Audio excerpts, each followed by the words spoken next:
I posted the GoFundMe and all that for the book while I was doing some reading, all that, just trying to Good call. whatever I can do, any opportunity. I was pondering that myself actually earlier today about what to do because the to put it in television parlance, there's every reason to believe that the outside world will not get renewed for the next season because it's just not picking up. But of course, part of that has to do with the fact that I'm just not very good at promoting. Then no one's heard of it.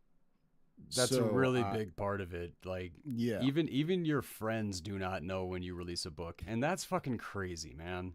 yeah, I'm really bad at that. I have been pondering what to do about that as far as like you know they they all like have different all the experts have different things like post free chapters on a blog or stuff like that, and we've talked about just doing readings and just like basically audio booking our books here on this show and stuff like that. Mm-hmm. And I've been considering that of basically, yeah, okay, I can break down each book into a chapter, set up a website where a chapter posts a week, and it would probably take about a year and a half to 2 years for it all the way to go all the way through, and just basically have on there like, look, yeah, I'm giving this out for free, but it's going to be over unless I have a financial incentive to continue this. It's going to end at this point. So if you like this and you want to see more, you need to go buy the book, leave a review on Amazon, fucking Goodreads, whatever. Like, because here's the Right. thing, like as much as I love this story, I've been working on this story in some form or another for going on 20 years now. But if it's not selling, I can't spend the time on it. The world being what it is. No, and that is wildly fair, but at the same time, you already hit the nail on the head. Like you really, really have. You don't talk about the books you've written. Yeah. I have way more conversations with people who talk about the books that they're one day gonna write than you talk about the books you have already written. That is pretty bad. Yeah, that is. Yeah. Yeah. But that's a part of it. I still say get your YouTube going, get your Twitch operational, everything like that. Stream on your side, stream on my side. What's happening, STJ kid? STJ kid. I Okay. don't know, but somebody just said, ask me about your hair. I'm like, Who? which one of Which one? us? Yeah. Yeah. We both got two entirely different things going on here. Still though, I still say like you really like that you should let that beard go cuz you got that awesome white beard and you're not old yet. So you got that thing to rock before it's time to rock it. I still say you should go full swing for that. I mean, However, I've going I real quick, going back into your books, dude, mm, 5 books and you do not talk about them. I nah, talk about your books more than you talk about yours. and I appreciate that. It is not a fact that your books are not worthy to be bought, worthy to be read, or worthy to be honestly cherished. It's the he under the chat. Oh, the one under the preamble. Doc, I think it's about yours. Okay. Um. Okay. Fine. I don't know why I'm engaging with this. I have a strict rule against this, but what the hell? Okay. What about my hair? It is fantastic. I'm beating him to the punch. That Billy Goat goatee, that gives me life. Sure. Yeah. Yep. Nah. When it comes to your books, though, I really think end of the show, shameless plug. Beginning of the show, shameless plug. Plain and simple. I mean, you just got to push your work. You've been talking about maybe making a return to social media. What's going on there? Yeah. Well, it just so as I've mentioned before, I kind of did took a little bit of a break from the world after the election. I could not handle while I was processing the outcome, I could not handle dealing with other people's process of the outcome, and so I basically just sort of bowed out for a while. And now that I've bowed out, getting back in is such a headache. I don't. Oh, I I completely find agree. I find I vibe with the process a lot less than I did 6 months ago. You know, so STJ Kid is calling out your set of, I see the Oculus controllers there, bottom person. okay. First of all, Do I you have still a play name, sir. it? Young man, STJ Kid, True. young man. I have a name. Jonathan uh, Ems, otherwise known as Doc, author of the Outside World series and the book Modus Operandi, which I'm telling you right now, man, if you read chapter 1, you're getting that book. That's I that's what I'm saying. Like you got to push it a little bit harder because everything I have read that you have written is worth being purchased. thank you. There's a certain point where you got to actually do it though. And no, I get it, and it's but it. What about Okay, going it's back like to doing things like authors and pubs? I've reached out to some bookstores about going and doing some reads there, like I do here. yeah, it's a little well, you know, I'm in a new town, and it was a little bit of a process to finding where that stuff happens around here, and it's and I'll tell you honestly, I don't know how. Like when I was in Portland, that shit found me. So I honestly don't even know how to go looking for it now that I'm in a new town. And so that's kind of that's Interesting. yeah, it's weird, I know, right? But that's how it happened. Like it is very bizarre to just be hanging out at a bar and having some random old dude come up and be like, I overheard you talking about your writing last week. Would you like to come do a show? And I'm like, I don't know who you are, sir, but okay. Like that's how authors and pubs happened. So,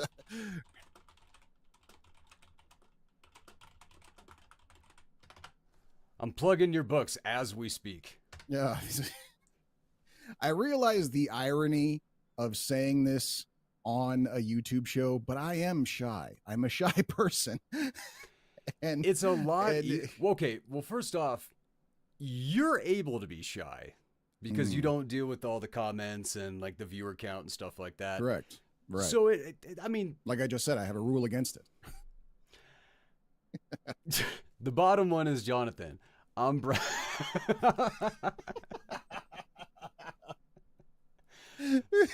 the guy down there, Jonathan Doc Ems, author of Modus Operandi and so far the first 4 books of the Outside World series. Ah. Now what? STJ Do I want to know? just wanted to say, he's like, don't worry, I'm a bottom person too. That is the single greatest comment that we have ever had. Salute, salute. Oh man, fantastic! Like I've said before, I have been saying this for years. You know, I don't know why we use the word cocksucker as an insult because I think the world needs more of them. So There's not a lot of people who do not appreciate that particular. yeah. um, no, Doc. So while a little bit of attention's on your books, give us a little bit of a rundown of the Outside World series and Modus Operandi.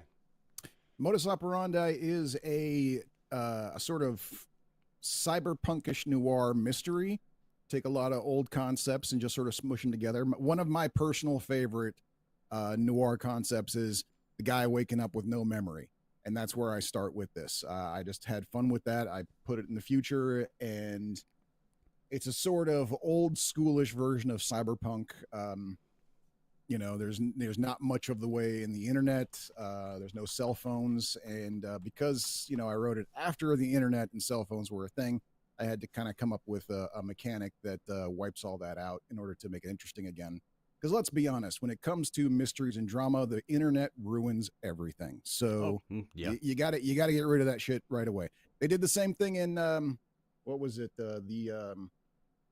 the new the second Blade Runner movie. They had a cataclysmic event that wiped out all the records, and so he had to go archive searching in that one too, because that's way more interesting than just doing an internet search. And so yeah, it's a I don't know, I don't know where it started, who invented it. I know I didn't come up with it first. I know that but yeah, just having some sort of cataclysmic event that destroys all the records and makes life interesting again. It's a pretty good mechanic when you're doing futuristic stuff.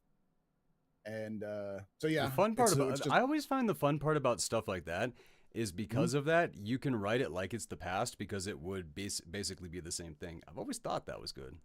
Oh yeah, yeah. Oh, one of my favorite cartoons when I was a kid growing up was Marshall Bravestar, which basically was a sci-fi western. So everything was old west style, even though it was a science fiction. So people had like the cowboy hats, but with like lasers mounted on them. It was really fucking weird. It was a bizarre show, but I loved it as a kid. It was one of my favorites. And so yeah, that kind of like futuristic, anachronistic type weird blending of stuff has always been a lot of fun. And that's yeah, it's a mystery book. A guy wakes up in the future with no memory. Takes him a couple minutes to find out he gave himself amnesia with a drug. Doesn't know why, and then immediately starts getting himself in trouble. That's fun. It was a fun book to write. So I that's the like I story. said, like if you read chapter 1, you're getting the book. That chapter 1 the whole time, like when you have read that, when I was reading that, I'd losing my mind. Just yeah. No. Thank you. I And then and I like then yeah, so the Outside World series. the More of Outside a World slow burn. series. Yeah, I took sort of a TV approach to that one, where you start slow, and like maybe somewhere middle of the first season is where the interesting stuff happens. Um, where the real plot starts to apply. Think X Files, think Agents of Shield, think Supernatural. Like, you had your first half of the first season is basically just episodic, one thing after another, doesn't and then it was like right in the middle of season one is like all of a sudden now we're introduced to what the show is really about. And so I kind of take that same approach, which is a bold approach for a book series. If your entire first book is just like a couple of episodes of a TV show where nothing has actually happened yet, I may be burying myself in that one. But Well, that's that's the why approach you I were took. saying you put the first one out for free and whatnot. Mm-hmm. So, the Outside World series, is it the first one or the first two books are free for on Amazon Kindle Unlimited? Three. The first three books are The free first on three on books. on Kindle Unlimited. Yes. So if you have Kindle Unlimited, you can read the first three books for free. Book four is the first one that you have to pay for. And one other thing, these books, the main character switches from book to book. And Mm-hmm. even me, I still don't know who the actual main character of the overarching story, don't tell me what it is or who it is. Like, but I know that when I read book two, seeing it, I'm not forgetting her name. Oh my God, I Heather, forgot the Heather. Yeah. I was just thinking about that. I was like, oh man, I forgot her name and I forgot the main character of the first book's name too. Because Carl. like Carl, there you go. Because I'm focused on everybody's names and Right. everybody's because I'm doing the voices. Right. Right. Right. Yeah. Wow, that was kind of an epic brain fart. All right, so Modus Operandi, the Outside World series, and for me, if you guys want to check out what I have coming up, it is Ryuki's Way, which right now I'm having the GoFundMe going so I can get the editor pushed on that because that's about a $4,000 process, and I'm broke. So, still wondering how much I really should be advertising mine, but From what I understand, I have seen like early and often. yeah, early and often. I know what's his name, Jason Pargin, the guy who wrote the John Dies at the End series. Mm-hmm. He was pushing pre-sales of the Black Box of Doom book for like 8 months before it came out. Like, so Wow.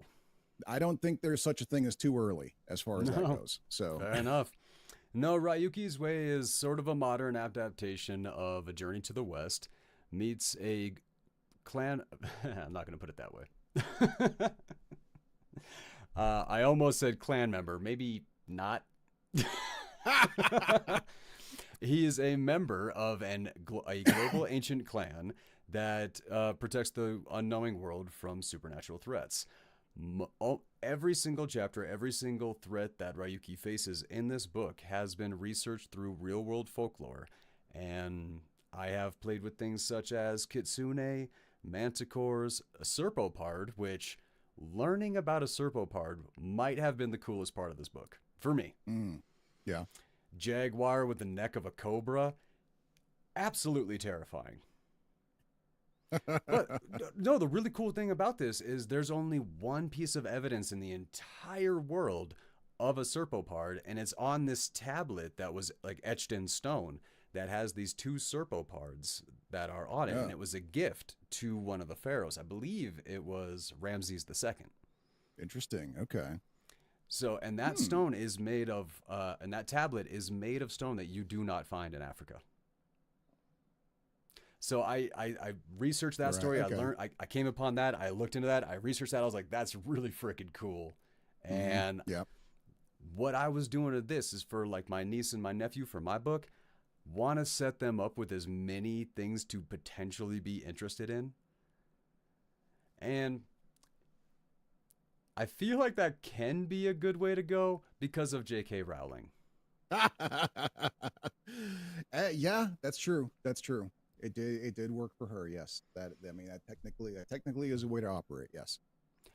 And set aside from that, if nobody reads, I know my niece and my nephew are already loving that story. So if nobody else reads it, I've already basically accomplished my goal. I just would like to get paid as well. Sure, yeah.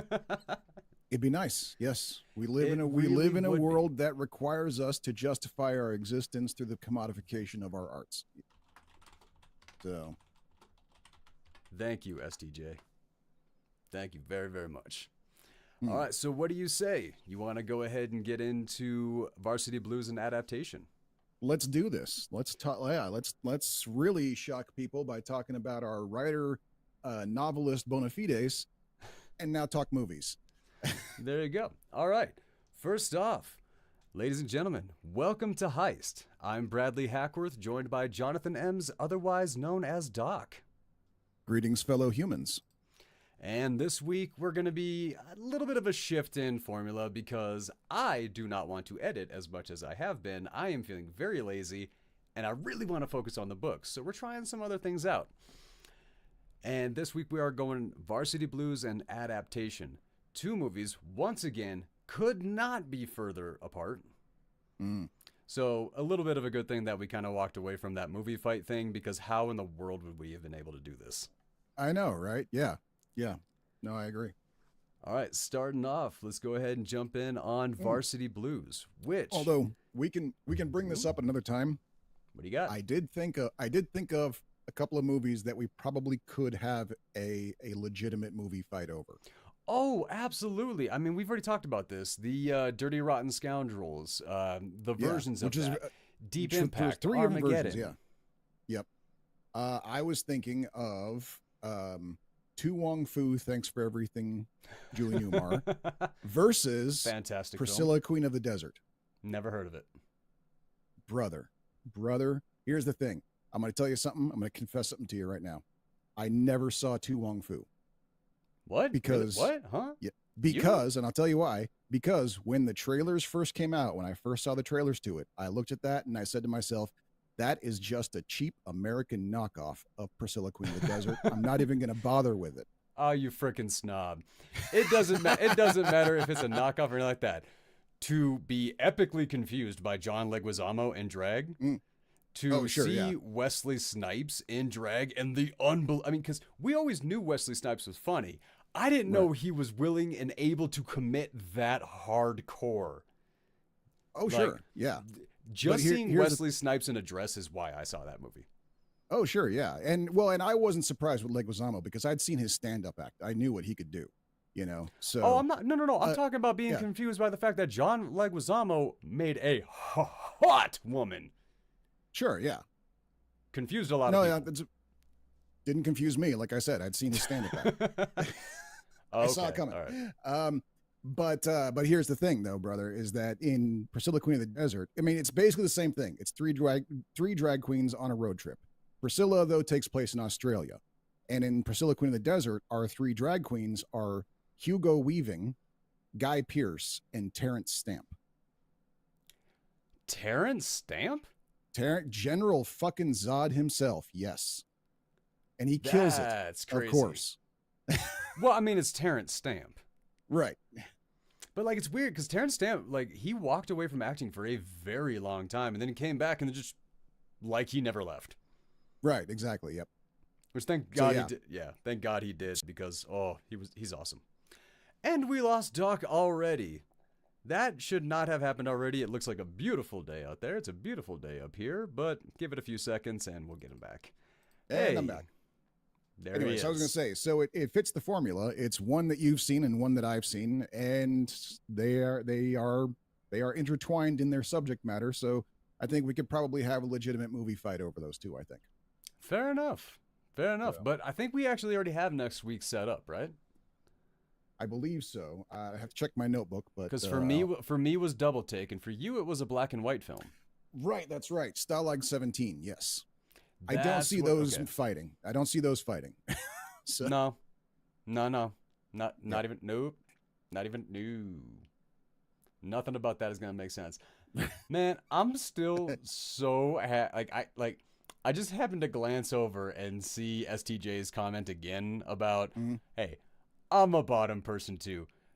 I imagine the pride that person's like was typing that's like, you know what? I'm a I just like all Sure, like yeah. the mountain of sass that I imagine came with that. I believe the word for that is brat. Don't Huh? quote me on that. Oh, a that's bottom- right. I remember bottom Kamala, person with like sass. Kamala Yeah. Harris was brat. Oh, what? Okay, I That's really regret having discussed Two separate worlds here, sir. Yeah, no, I was talking about like last summer where they were like Kamala Harris is brat, like it's brat girl summer, like that is Yeah. all. I have no idea. So the fact that Okay, I was yeah. saying that while you were describing that horrible situation. Yeah, no, it's a different circle. It's a different, yeah. I'm talking about, my days in the Portland community, as it were. That's what a bottom with sass is a brat. From what I remember, I could be wrong. I wasn't that deep in the community. That so, may yeah. be a regional thing. Right. Just gonna put that out there. All right. Varsity Blues, written by W. Peter Iliff, who also wrote Point Break, Under Suspicion, and Patriot Games. So, dang. It's good. It's a good lineup. Yeah. And directed by Brian Robbins, Keenan and Kel, Norbit, and Ready to Rumble. So, we have a revisit on that one. Oh, okay. Yeah. Norbit. Wait, the guy who directed Norbit also directed this and Ready to Rumble? Is that, Yes. Or okay. Doesn't really make sense. That didn't make sense to me when I read that. I was like, how? I mean, I could kind of see Ready to Rumble and this going together. It's the Yes, Norbit no, that Ready to throws me Rumble. off. Yeah. Ready to Rumble, I see that one. It's Keenan and Kel and Norbit that throw me. Yeah. You know what? We can't get them all. This one is starring James Vanderbeek, John Voight, Paul Walker, Ron Lester, who passed in 2019 after losing 300 pounds.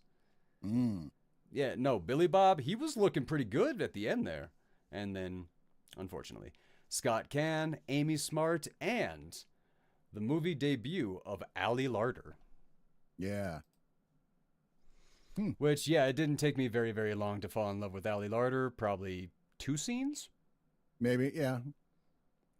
I mean, she had that femme fatale thing going on that we all love. So yeah. Oh yeah, no. The second that she got on screen, I'm like, oh, remake of Basic Instinct now. Right, exactly. Yeah. And it's 20 years later, and I'm like, still, the thought works. Ali Larder. Yeah. Yep. No, All right. what a So I mean, okay, fantastic. real quick. I hate to derail the show, but there's something going on with your lighting, sir. You keep fading into darkness and then back again. So I don't know if it's a cloud passing or what, but you need to stabilize your lighting somehow. I know you hate that thing. I know you hate that thing. I'm sorry, but I really do. yeah. But during the daytime, it doesn't actually, it's not that bad. It's only when it like gets nighttime and then I look like a cancer patient who's refused chemotherapy. All the hair. Well, yeah. No. Yeah. All right. Fine, fine, fine. All right. So, right off the bat, Doc, I know that you did not, like, you weren't excited about this movie. You didn't think it was going to be something that grabbed you. You had been actively avoiding it every time it had come up throughout, Yeah. since it had been released. Yeah. How did it land on you after actually watching? Well, I mean, yeah, no, it was compelling. I think, we've got the reaction video on it. And I think I said it multiple times during the reaction video is that this was like the scariest horror movie I'd ever seen because I was tense the whole time, like with just the life that these people were living. Um, the horrors of living in a town where high school football is the only thing that matters, and you are one of the stars of the high school football team, so all of that pressure is on you, and it's coming at you from every direction. Everyone wants something from you. Everyone expects something from you, and yeah, I was. I think if someone I think if a shooter came in, if a school shooter came in this movie and took everybody out, that would have been a relief compared to what was going on in this movie. How That's a hot tense take. everything was. No, but that is an absolute mark over the fact that the film did everything that the film wanted to do. 100%. Yeah. Like Yeah. It every was scene made you feel the way that the director and the actors wanted you to feel. Like that, yeah. it's just the mark of a tremendous film. And I like the relationships that came out of this. And Mm-hmm. here's the thing, a debut, and actually the only credit of one of the actors, the guy who plays Wendell. Oh, He is right. the Yeah. he's like the only legitimate football player. He after this film, he went on, he got a scholarship, and then he went on to play for the Chiefs, and a professional football team. Okay. Yeah, I know you're not a yeah. And he got injured, and now he's back in production. Oh, okay.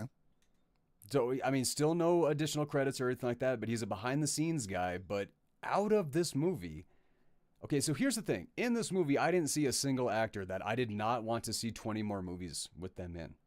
Oh, for sure. Yeah. I mean, you're Got it telling me with now Amy that this, Smart. Go you're, ahead. you're telling me now that this kid wasn't really an actor, that he was their authentic football kid that they brought in. That's news to me because he killed it in this movie.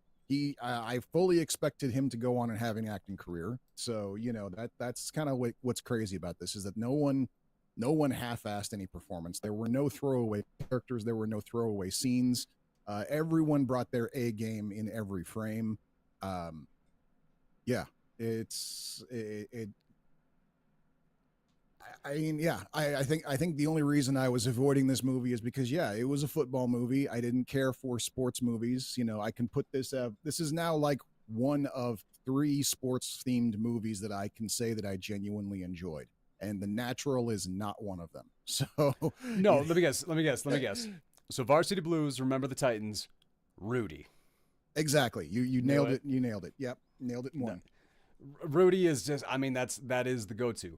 The Mhm. actor that we are talking about, which I don't know if we really want to call him an actor, he acted in this, but he is an athlete.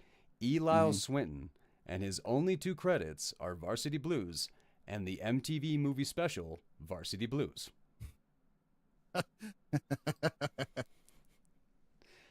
No, I thought that was great. Like, and here's the thing.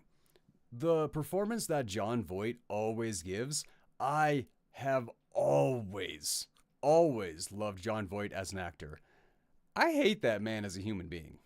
Oh, sure, yeah, yep. God, why does it have to go that way?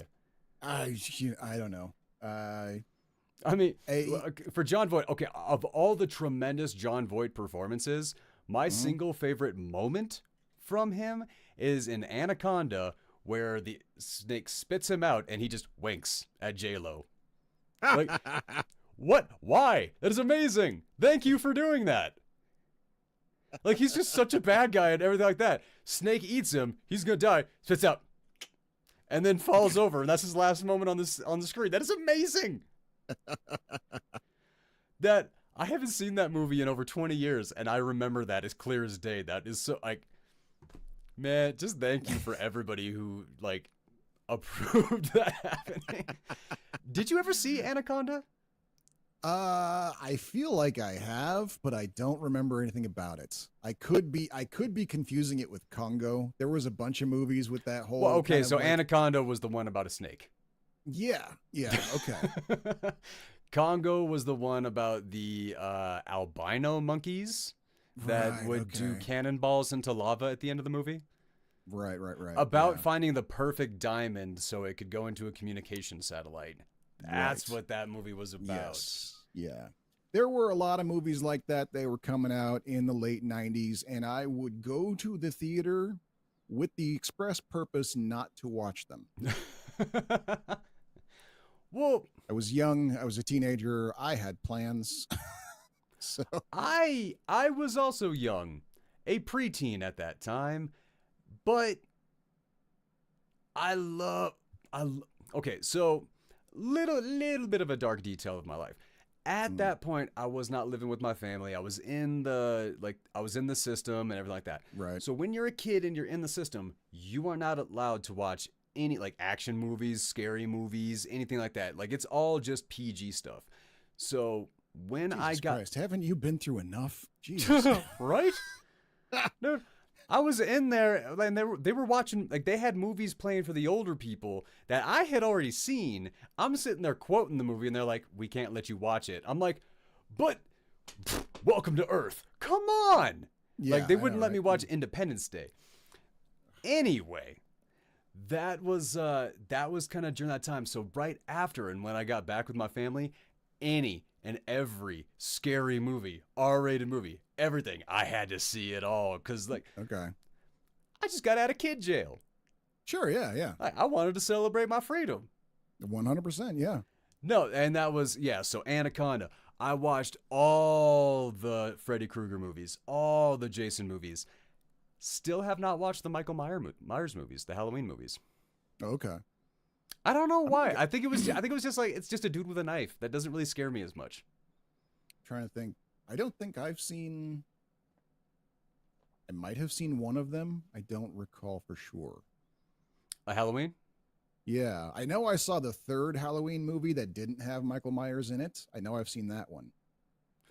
Given who I know you to be, I would have assumed like Jamie Lee Curtis and everything like that. I just would have assumed you would have seen them because it's Jamie Lee Curtis. Love But that's her. the thing, man. Is like I've said, I have never been a fan of horror movies. I only watch horror movies with But other what people. kind of horror movie? So I know the Alien movies don't seem to count. I mean, ish. So like Alien horror that doesn't really count. But like it's like is it like human horror, alien horror? Like which is it? I'm not really sure. I don't know really how to put my finger on it. It's basically like it's one of those things where it's like, okay, I'll give it a shot if it looks like it's going to appeal to me, and if there happens to be horror elements in it, then I'll just kind of power through.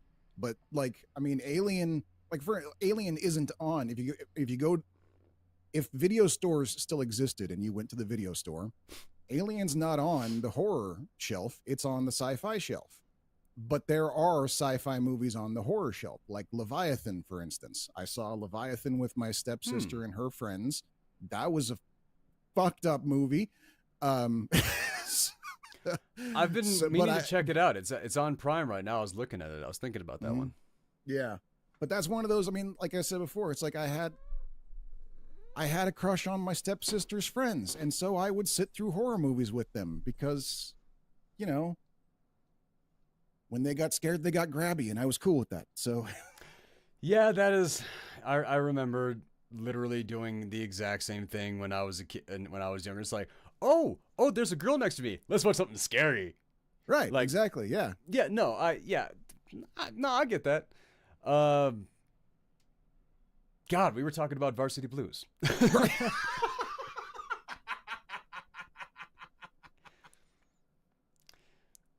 Nailing this Did I night. take my? Did I take my? I did not take my pill today. Okay, here we go. Oh, that's gonna help the show. That's gonna help the show. All right. No, as we're getting, so the central themes of our Varsity Blues are the pressures that come from like societal pressures of football in Texas, which for like the high school kids, which actually the director was basically that. This was a part Okay. of his childhood, except he wasn't really kind of like the huge star, but the star of this film, James Vanderbeek, his little brother was a football star. Went on to hit WC championships and everything like that. Like he was legit. So Vanderbeek reached out to his little brother to help him kind of inform a lot of the stuff behind this. But Vanderbeek, when he was in 8th grade, suffered an injury, so he had to stop playing football. And in just a few years, he was on Broadway doing plays. So his football injury is actually what led to his acting career. Right. Okay. I thought that was kind of a cool little thing. That is very cool, and it just kind of like, I mean, we've got that, we got plus the guy we just talked about, you know, who went on to be pro and he got injured, now he's out and he's like going back into acting.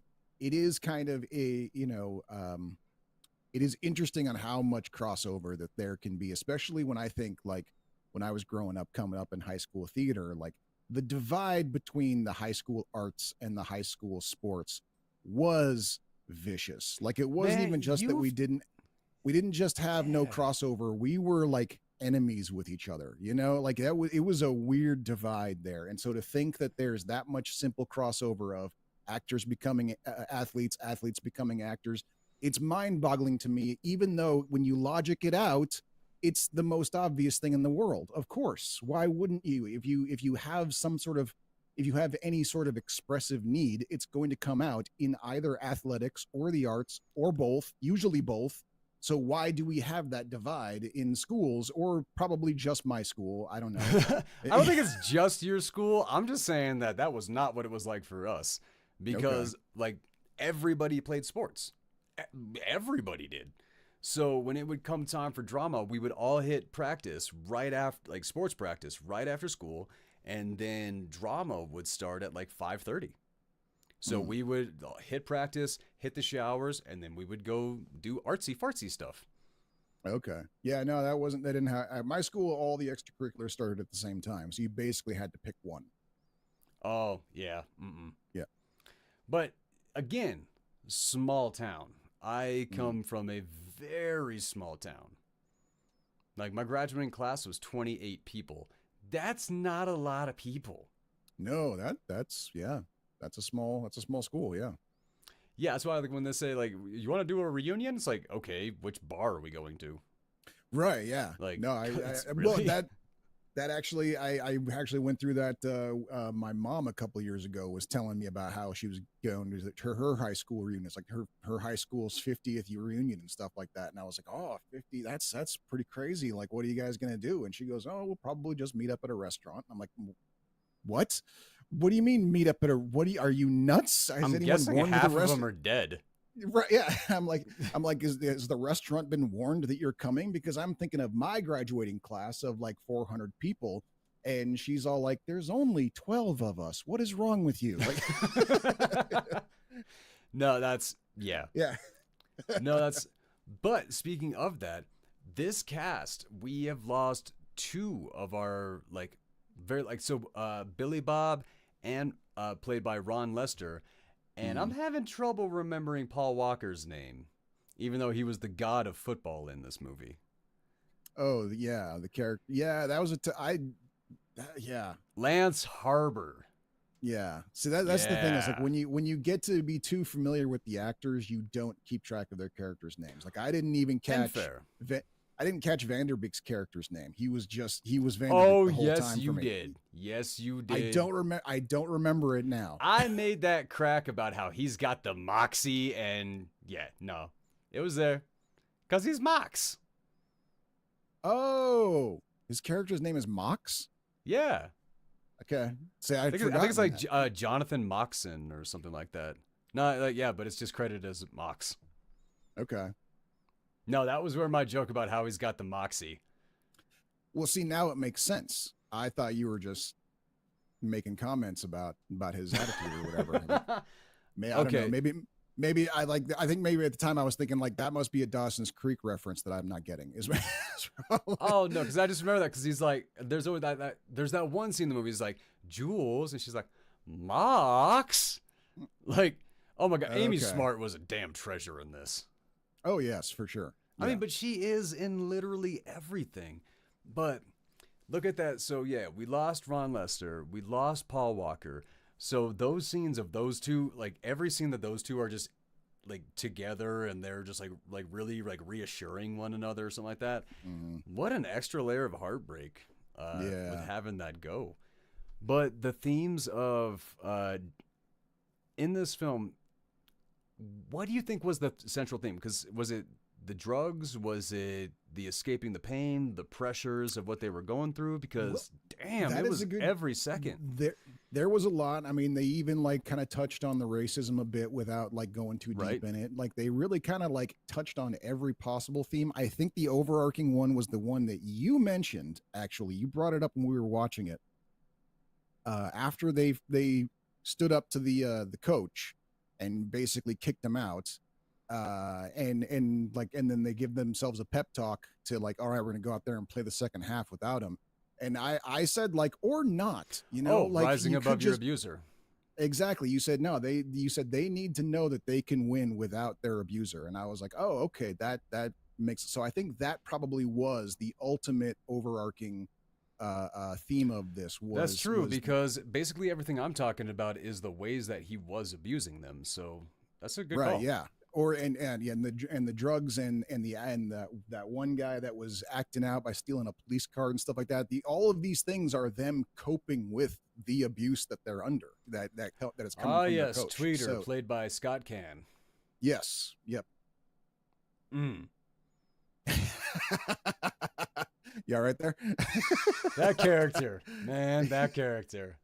A little too close to home. Well, no, there was nobody on my team that acted like that. Okay. Unless that was something that Unless it came was you. after. Yeah. No. I was a douche, but I was like, nah.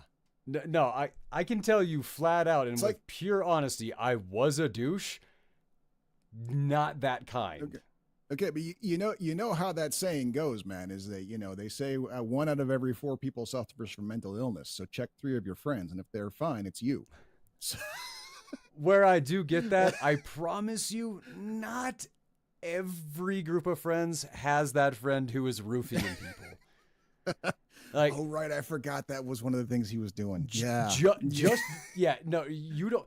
Like, there's serial killers out there. If it's not you, no. There's not one in every single group, but there does tend to be a more douchey person in the cast, and I can admit that was me way more often. I cringe a lot when I look back at like 20 to 22-year-old Brad. Mm. Oh yeah. Yeah, I didn't like that guy. Oh, The interesting is that was my time in the Army, in between like doing the arts when I was younger and getting back into the arts very shortly after that. It was just that window where I was not an artist in any way and just, no, dude, I was a menace to society. Sure, yeah. Yep. Something that you have mentioned. When a creator is not creating, they are a menace to society. 100%, yes. Live that. Yep. And I feel like it's not You are correct, Michael. Everyone gets a little mentally insane from time to time. Sure. Yes. Honestly, you have to. That's called letting steam off, I think. Yeah. He's Is he quoting something that I'm missing? he's paraphrasing. It's not a direct quote, but he's paraphrasing Norman Bates right there. Well, okay, obviously. We all go a little crazy sometimes, I think is the exact line. Which, if we ever cover Psycho, it's only going to be the original one. Oh, I agree. Yes. Because the original Psycho was the very first portrayal of a serial killer ever. Anthony Perkins had nobody, literally nobody. What? What? Oh, I saw your eyes. It looked like you were like questioning. No, Anthony Perkins. Yeah. Yeah. No, it's Anthony Perkins. I feel like there was one other portrayal before, Yes, it but is. it may have actually been after. But I'm there, and I'm trying to remember. Oh no, I promise you, Perkins Okay. was the first serial killer. Because Okay. that was his whole thing. There was nothing for him to watch, there was nothing for him to research.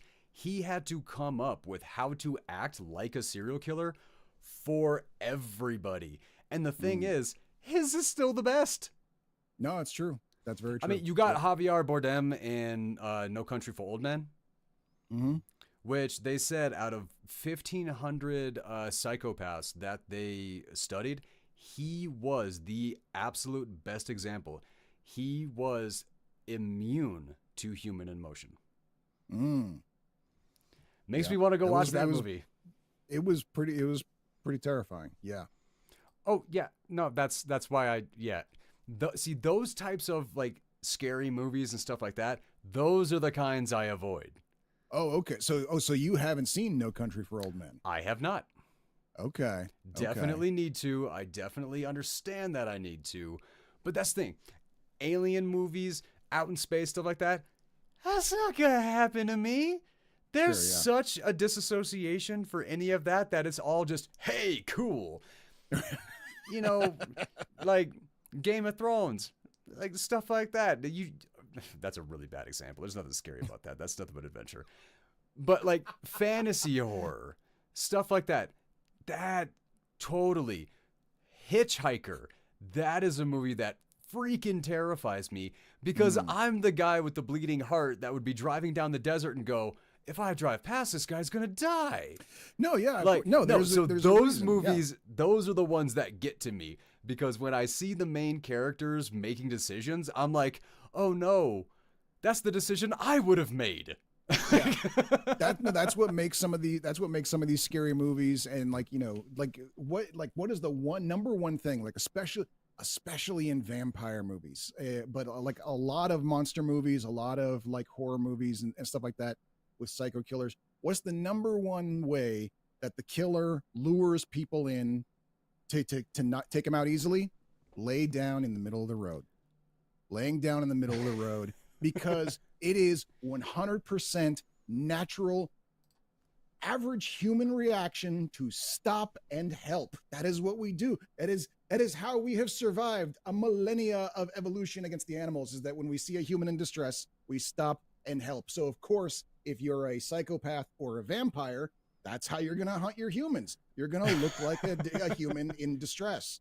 So yes, that's why those movies continue to be so successful. That's why Hitchhiker horror has been remade so many times, is because yes, it goes right to the core of what freaks us the fuck out, is something evil taking advantage of our natural human goodness. Sir. We're talking about anacondas. We're talking about Texas. When I was in Texas, I was driving down and it looked like there was a tire that had been just put on the middle of the road. So I'm like, oh, come on. Like somebody's pranking or something like that. Or worst case scenario, I thought worst case scenario, somebody was going to try to jack the car while I was out moving this tire. So Sure, yeah. I get out of the car, or I get out of the truck, and I start running towards this thing. As I'm running towards it, the tire unfurls and goes into the ditch. And I'm like, fuck that. I'm like, no. Like, that was the thing. Like, I stopped and I slowly going backwards. And I'm like, I don't know how fast this thing is, but I don't want to take my eyes off it. Oh my God, is it already behind me? Like, no. Like, but see, that's the thing about growing up in North Dakota. Nothing. No, yeah. Same thing. Growing up in Oregon, man, I was born at the top of the food chain. I got nothing to be afraid of in Oregon, and I am completely unprepared for the rest of the world, man. Like, oh yeah, dude, when I was in Kuwait and I'm sitting there and I'm looking at this really cool scorpion about the size of my fist, and I'm like, man, this thing is cool. And then what does it do? Because I'm creeping up on it. I'm trying to get a good look at it. I got my camera. I'm about to take a picture. right into the sand like it's water. And then at that moment, I freaked out because I'm like, Yeah, how it could many be anywhere now. scorpions am I standing on right now? And then we were out on the range, so there was no, hey, I'm going to go in my car. There was no car. Like Right. like a bus took a bunch of soldiers out to the middle of the desert, dropped us off, and went, if we keep the bus out here, it's going to break. So they had to go put that back in shade and then come back and get us later. So we're all just sitting down in the desert, wondering if a scorpion has just crawled up our back and our pack. No, I Yeah. hated that day. I hated that day. I can't even tell you how much I hated that day, but I hated No, that day. I'm not enjoying hearing about it. I'm right there with you, brother. Like I said, where I came from, where I grew up, there was nothing. Yeah. Nothing to worry about. Like my Yep. buddy told me that they saw, like, in the state, they saw rattlesnakes. That was news. Rattlesnakes being found in the state was news. Sure, yeah. Come on, man. How much safer can you get at that point? I know, yeah. For us, it was the brown recluse spider. About once a year, there would be a warning that we think maybe the brown recluse might have migrated down towards Oregon. Never confirmed. I never knew anyone that ever actually got bit by one. But it was always like It's not it was that bad. news every year. Around the fall, it was news like we might get something slightly dangerous this year. Everyone be calm. No, it's I was on a field training exercise once and somebody got bit by a brown recluse. They Mhm. rubbed some ointment on it and dude was fine. Okay. It's just it ups the chances that it's just that kind of bite, there's a higher chance that something can happen, but it's just like a black widow. If you are somebody like me or somebody like you, Mhm. you're going to get a tummy ache. It's Okay. not a Yeah. deadly thing. It's that we don't live in Australia. That's not a thing. And I'm sorry, like I'm deathly afraid of spiders, which is why I know about this. There's a coral spider off the southern tip of Australia that is about the size of a pinky nail that has enough venom in it to kill 10 men within 1 hour. Fuck off! What is even the point of that? Who are you trying to impress? Why does something so small need so much venom? What are you trying to kill? The thing's gonna rot before you can eat it all. That doesn't Right, make any yeah. sense to me. That's vindictive. That's That that's is the that's that the is overpowered evolution, is what that is. yeah. That's a spite spider, is what that is. Whatever it's called, they need to rename it the spite spider. That's a good one. That's a good one. Yeah. I like that one. That's a good one. Where were Highlights we? of highlights of the movie Varsity Blues.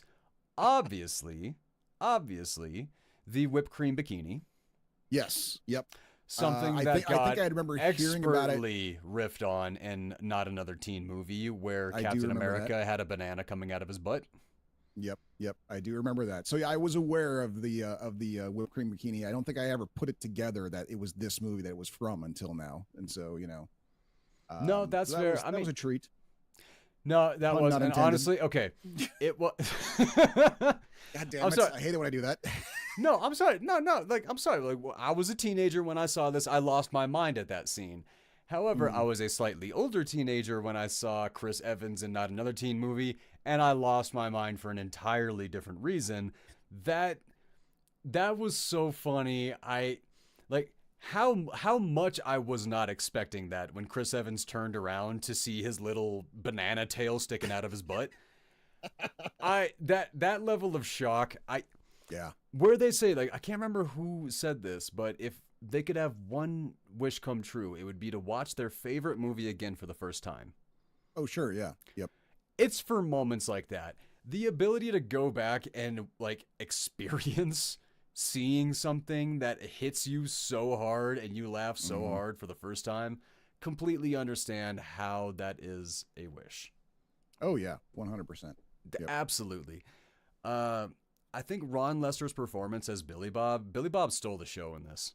He really did. Yeah. I think I even said a couple of times when we were watching it, I was like, this should be his movie. Why are we following Vanderbeek around? This is the real story is here with this kid, Yeah. But also at the same time, I guess it kind of worked because by seeing it piecemeal as it was in as kind of a B story, kind of like helped it hit harder. Because every time we had a scene where we see Billy Bob a little bit further down the road of despair, were kind of shocked by it all over again. And so Yeah. I think, I guess having it as a side story is part of what made it work as well as it did. So Something about that scene where Billy Bob was on the back of the pickup and he was drinking that bottle of tequila and threatening to take his own life, all this. Something else happened that day. Frank Sinatra died that day. And the chairman was a hero of Ron Lester's. So he was sitting on the back of that, just sitting there, actually crying and really, really missing. Because, hey, he's in movies now. There's a chance that he might meet his hero. And he's sitting there in his opportunity to potentially get closer. And his hero dies. Yeah. Wow. Okay. That's crazy. So how emotional that scene, how hard that scene hits, where Ron Lester is at during that scene. Yeah. I will never forget that scene. That is too powerful. It turns my stomach just thinking about it now because he really crushed that. He really did. Yeah, for sure. But also definite throw out to Good Burger, the Keenan and Kel movie, because that was directed by this director, and that is where that director met Ron Lester. Okay. And he literally in a movie filled with excellent performances, tremendous storytelling, and all of it. Ron Lester as Billy Bob absolutely stole the show. For sure. Yep. I 100% agree. Yep. Oddly enough, Paul Walker, the guy you think might, never even gets close. I mean, he fulfilled his role. I mean, you got to give him that much, you know. I mean, no, like I said before, no one gave a half-assed performance. I think he's just, you know, I think his character just served its purpose, you know. So so what you're saying is, why wasn't this Billy Bob's movie? Vanderbeek's agents were actually like sitting there complaining about the fact that people were talking more about Billy Bob than they were Vanderbeek.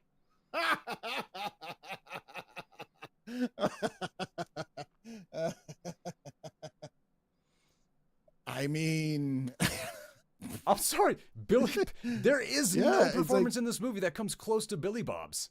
No, that's true. It's like, yeah, everyone does a good job, but yeah, I mean, Billy Bob, his story, his performance, they all steal the show, man. You can't fault anyone else for that.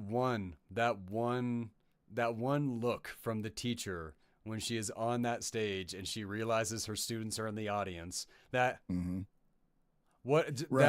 my God, that was comedy genius right there. I love that face. Oh yeah, no, that whole scene was brilliant, and it reminded me of, like, you know, when younger days when I was frequenting many strip clubs.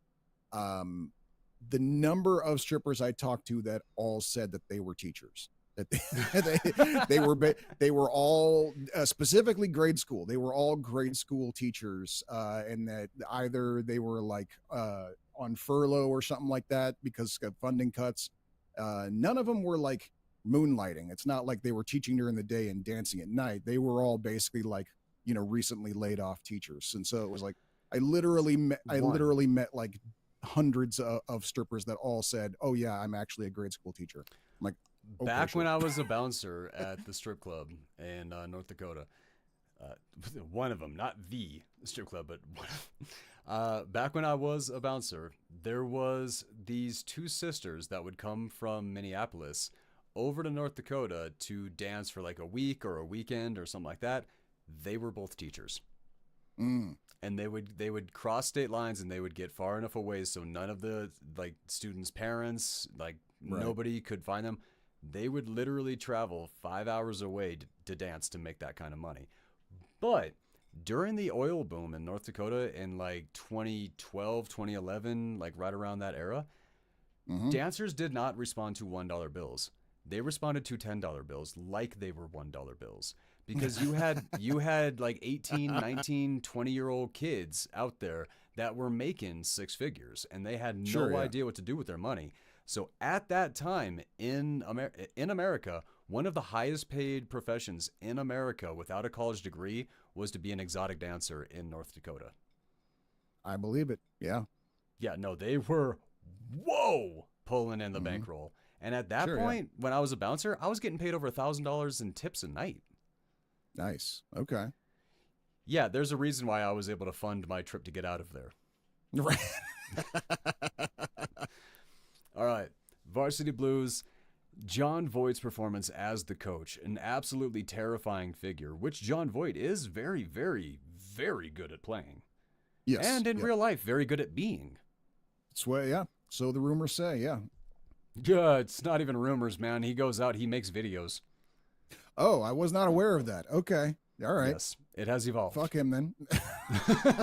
Yeah, it's gotten, yeah, it sucks. It really sucks. But at the same point, I'm still gonna go watch John Voight performances because just because you yeah. suck in real life does not mean that does not take away from epic talent. It's weird, yes, and we've had many conversations about separating the art from the artist and stuff like that, and it is an emotional juggling act that some of us can do better than others, and we have yet to determine if that's a good some thing. you can, some you Yeah. can do, some I just cannot do. For Right. example, I can't listen to Diddy music anymore. Okay, Because yeah, like that makes sense. any Yeah. song that he has talking about after parties or anything like that, I'm like new. Oh God, yeah, yeah. Like no, I that's, tried. That's harsh.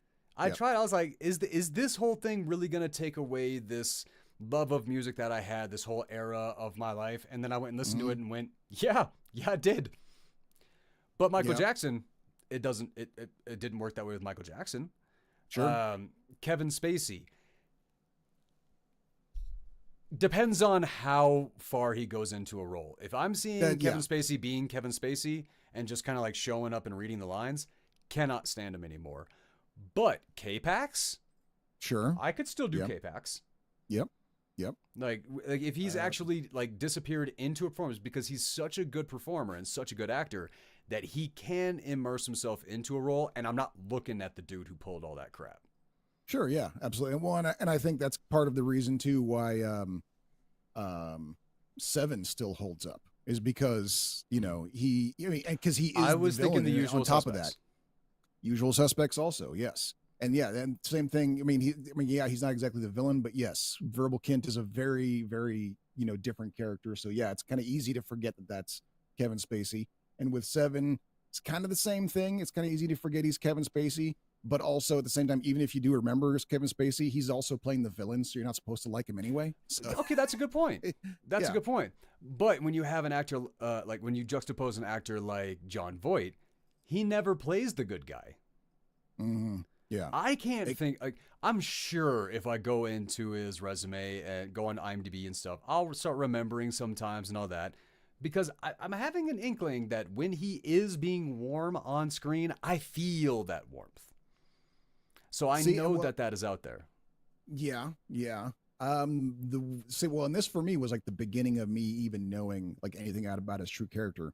Back when the first Laura Croft movie came out, and he played her dad. Yeah, and Angelina Jolie was Laura Croft, and her real life dad, John Voight, played her movie dad.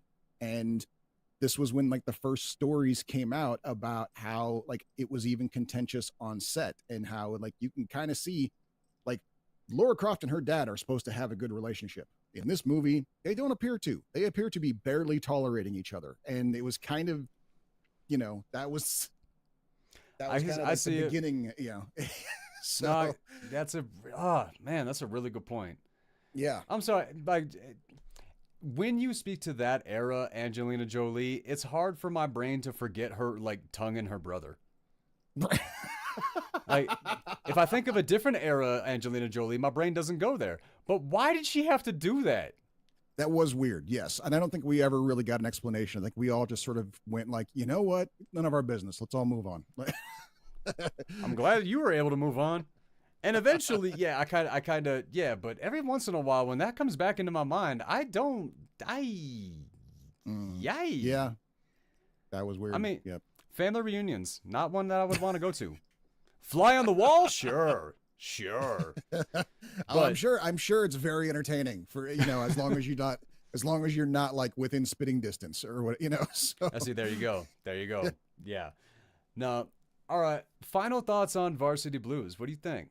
Final thoughts on Varsity Blues. I don't know if I would call it a must see, but it definitely, I definitely feel like I missed out on not catching it earlier, but also at the same time, I don't know, maybe I wouldn't have, I needed to grow up a little bit to appreciate it, you know? So I don't know if I would have appreciated it that much if I saw it when it first came out. Fair point.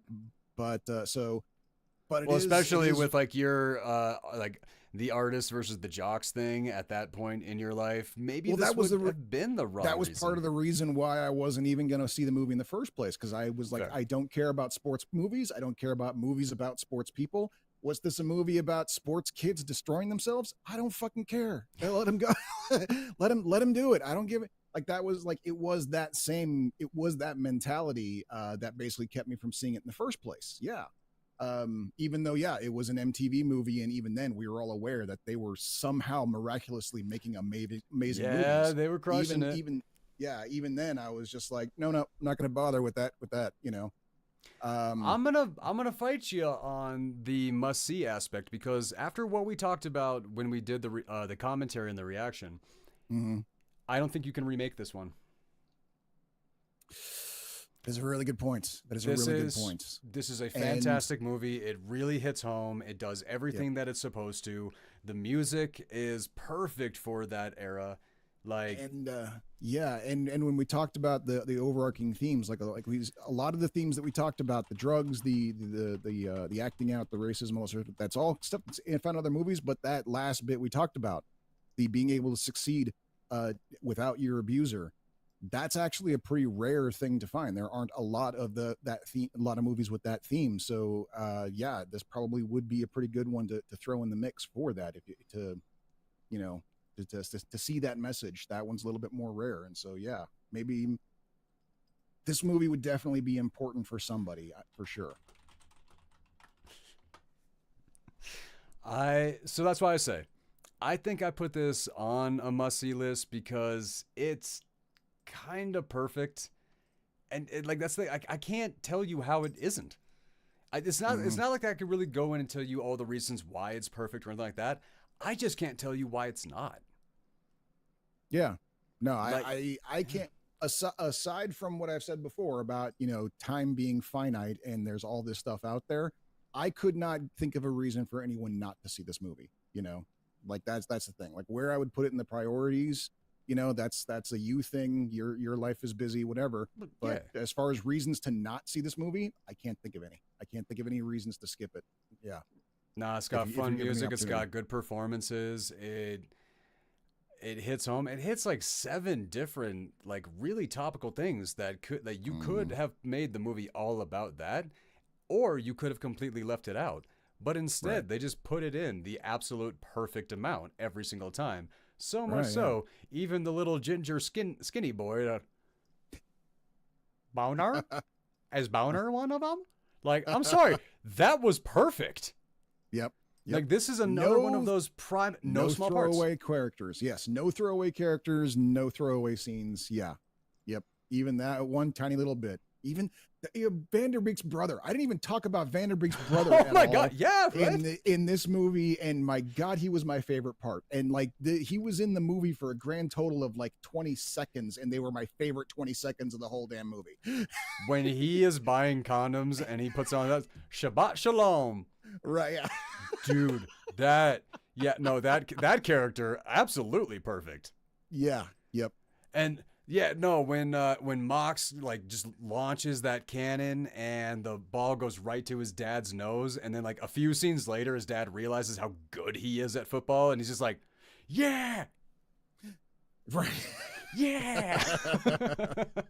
No, I put Varsity Blues at easily like 9.5 out of 10 just because that like that half of a point, I don't know if it's missing anything, but I know that I'm not the one to say what it is. Amy Smart, Ali Larter, Paul Walker, Scott Caan, Ron Lester. I mean, John, where did you go wrong in this movie? No, I agree. 100%. Yeah. Fantastic. Did you want to take a 5-10 before we jump in on Adaptation? Yeah, let's do that. I need a second to reset and bathroom break and all that. So yeah, let's take 5. All right.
All right, and I'm back, and Doc will be back in just a few moments, I am sure.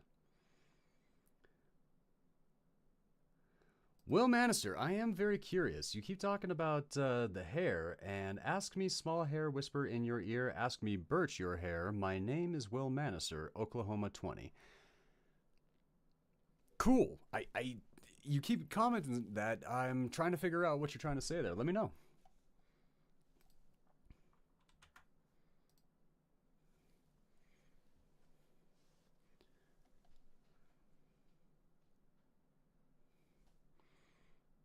And thank you, Levi Downing, for subscribing, and thank you, Improv Ronan, for subscribing.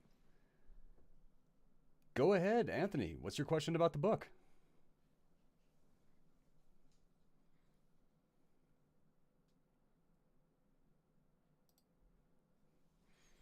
The book is Ryuki's Way.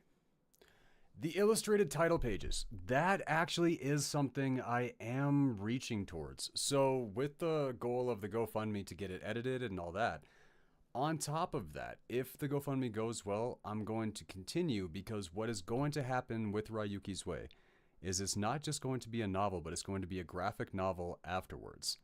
So, ultimately, 100% there's going to be illustrated pages. For the book, I am trying to find the right artist to step in and do exactly that. Because I'm thinking at the end of, whatever, I'll leave it for now. At the end of every chapter, I do want to do an illustration, because I know that there are going to be certain things in the book that are going to be hard for certain people to visualize. So yes, absolutely, in the end, there is going to be illustrations. I really got to pick up singing again. I'm losing it. Go do karaoke, man. But just had a question about my book. Is there going to be illustrated pages? Doc, have you ever thought about doing that for your books?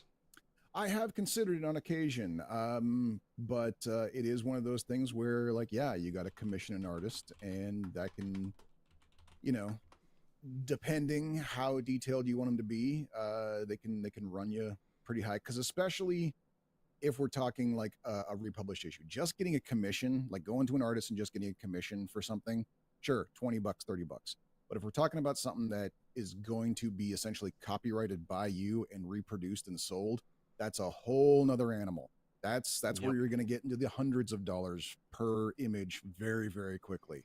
So one of the artists, because I've already been talking to a couple, and one of them actually kind of cool. It's my cousin's in a heavy metal band, and it's one of his bandmates. And nice. Heavy metal artists, man, they got it. Oh, for sure. Yeah, I got a cousin who does that. He used to, when this was years ago, he hasn't done it in a long time, but he used to like literally make a living drawing on people's jeans. He would take, right? Yeah. He would take that like Elmer's like 3D glue, where you can basically just like glue a drawing onto people's pants and stuff like that. And that's what he did. He would do like scary clowns and stuff like that on people's pants. Literally made a living at it for like 3 straight years. It was amazing. No, yeah, no, Anthony, you're right there. Pretty much everything is a copy at this point, which is what I'm saying about Varsity Blues. You can't do that again. You can maybe modernize it, but that's an era piece. Because the advent of social media, camera phones, like all of that stuff, this is before that, and this is what life was like at that time. Right, yeah. If you did remake this, it would not be the same movie. No, yeah. If you updated this and just threw in camera phones alone, not even including going viral on TikTok or something like that, we have an entirely different story on our hands for sure. Yep. Yeah. No, that's why I say like certain movies just cannot be remade, and I think that puts Varsity Blues, like, that makes it climb a very particular list. Yeah, and unless you were to do what I was saying about that artist, he's working with another artist already, and it's about $10,000 per graphic novel for when he draws it. Oh, sure, yeah, yep, that sounds about right. Yeah, no, like, so yes, so to answer your question, this is what I want. I'm a poor man. I don't even think I have a shirt that doesn't have a hole in it. Okay, I can't Oh, yeah. afford $10,000. That's one of those things. And as things go, as things gets pushed, and hey, who knows? Publisher comes up, everything like that. Maybe a publisher will foot that bill. You know, Mhm. that is definitely the hopes on those things. Yeah. Well, I mean, But I got the you same never thing answered my going. question. Hmm. Have you ever considered doing illustrations in your books? 100%. Yes, I have. In fact, especially with Outside World, one of the things that came to mind is the Japanese market, because there's a lot of my books that are not a lot of similarities, but there's some crossover to the light novel market in Japan. But to fit there, yeah, you have to, like, you need two things. One, you need a Japanese translator because they're not going to read a book in English in Japan any more than I'm going to read a book in Japanese. Um, then but yeah, they routinely have, inserts. They have, when you introduce a character, they will put in an illustration of the character, in the pages there, so that they don't spend a lot of time describing what the character looks like. They literally just draw you a picture, and that's great. And so you would need to do that for this. So I would, if I wanted to take my book and put it into the Japanese market, I would need to hire not just a translator, which for a book of that long starts at about $1,200, but I would also need an illustrator to do like 9 or 10 different illustrations for me at what would probably come to roughly $200 a pop. So yes, I considered it, and that's how I know those prices, because I looked Yep. into it. Yep. No, that does make a lot of sense. But what I was saying before you got back is what I would like to do is I would like to end every one of my chapters with an illustration over what is potentially the hardest thing for because what we were talking about before, um, imagination. Mm. The way that you and I imagine things are two Oh, completely right. different ways. So Right. We were just talking as about that I yesterday. write, Yeah. no, that's why I'm bringing it up. As I write to feed and inform the imagination of somebody who thinks like me. What I Right. have been finding out is that does not translate to somebody who imagines like you. Right. Yep. Yep. So what I'm definitely stumbling onto, because everybody, oh, here we go. Here's a question about a shameless plug. When what you provide is exceptional, how do you meet that? Because aren't you writing a series yourself? Read that one more time. I need to read that one more time.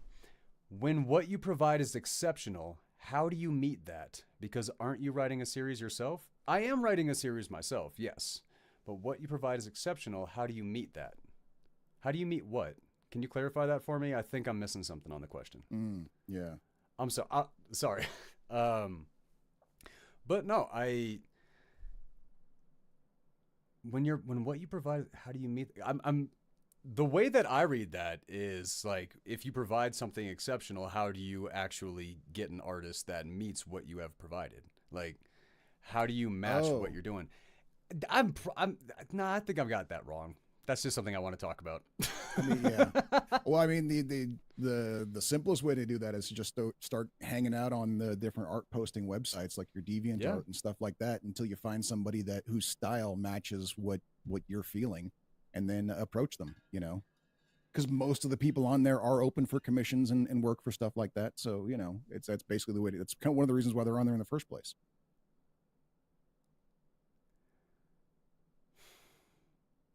What you're writing and what you're offering on your story is so exceptional. That doesn't seem like a question. That seems like a compliment. Well, okay, so I think continue. Oh, Replace that in Jesus. the. Of course. Okay. Oh, my God. Once you provide something exceptional, how do you continue to match the level of exceptional that you have brought to the table? Oh, continuing it on the series. Like, Yes. okay, I see what you're saying. It is not fucking easy. Let me let me tell you. But I would say that for the most part, what I have found is that it actually goes the other direction, because as you get deeper into your story and as you continue practicing your craft, you kind of just start getting better.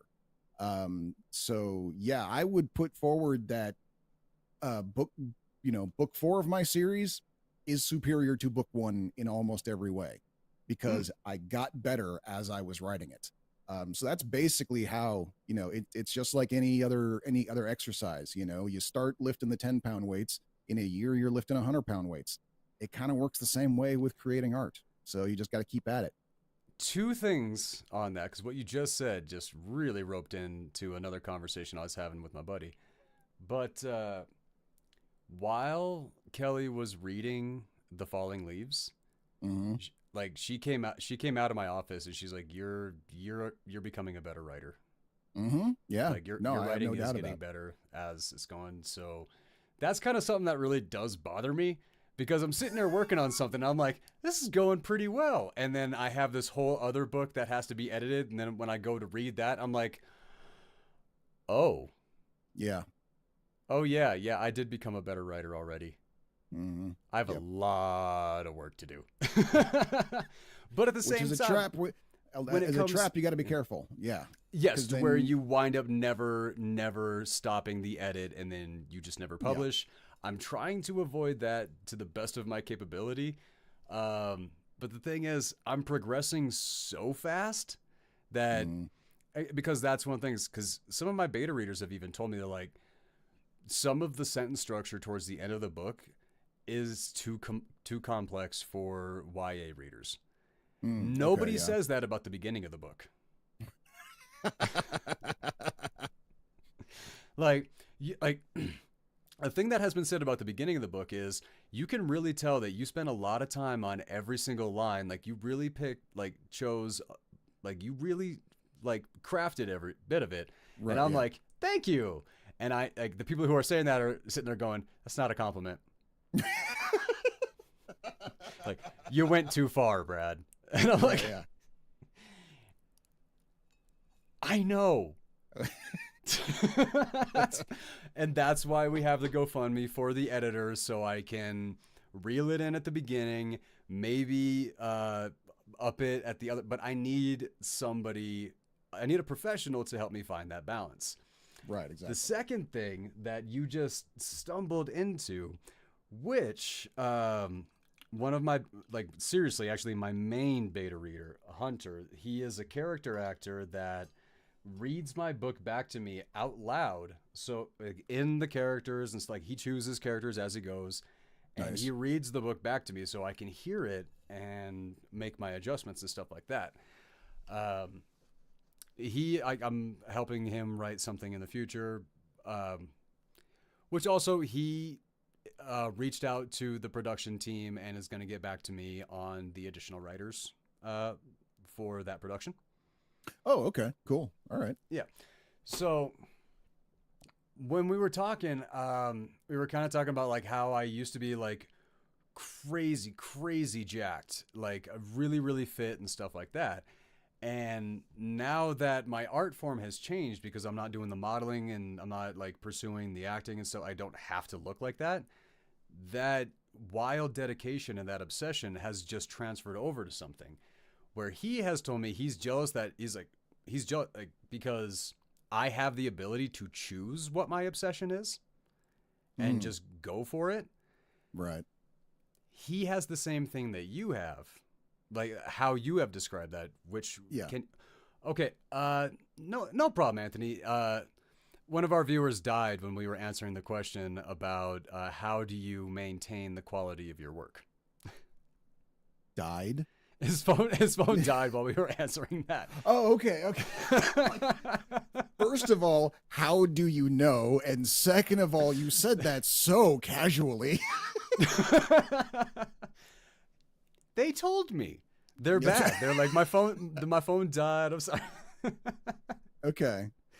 How long has it been since I've acted? I think the last full gig that I had has probably been about 5 years now.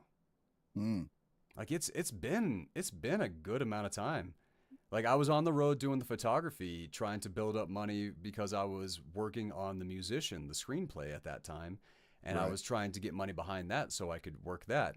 Then the pandemic hit, so I actually took a step back from acting so I could actually have a career in the future. And Right. then, pandemic hit, and just to get everything right, I haven't gone back yet. Kind of Okay. seems like that world has forgotten about me. But honestly, I mean, I don't know. It seems like whenever you reach out to any of your old Hollywood friends, they're always happy to hear from you. So I don't know if you're forgotten. I think they're just kind of waiting for you to come back on your own. I might that might just be my own personal insecurities about that. Mm-hmm. But Anthony, to answer the question about how to maintain quality of content, when it Oh comes to yeah, the yeah. writing, as you're going through these things, you start writing, and just as you continue to go, you become a better writer. Mm-hmm. So your quality is going to increase. But there was something that I'm actually remembering, so I'm glad you're having us go through this again, because the way that you maintain studio quality or maintain content quality is avoid studio and executive interference. Oh yes, yeah, That's what yeah, tanks practically everything. yep. And out of your amazing history, do you have any regrets? Kiss ass. No, but think But about no, it.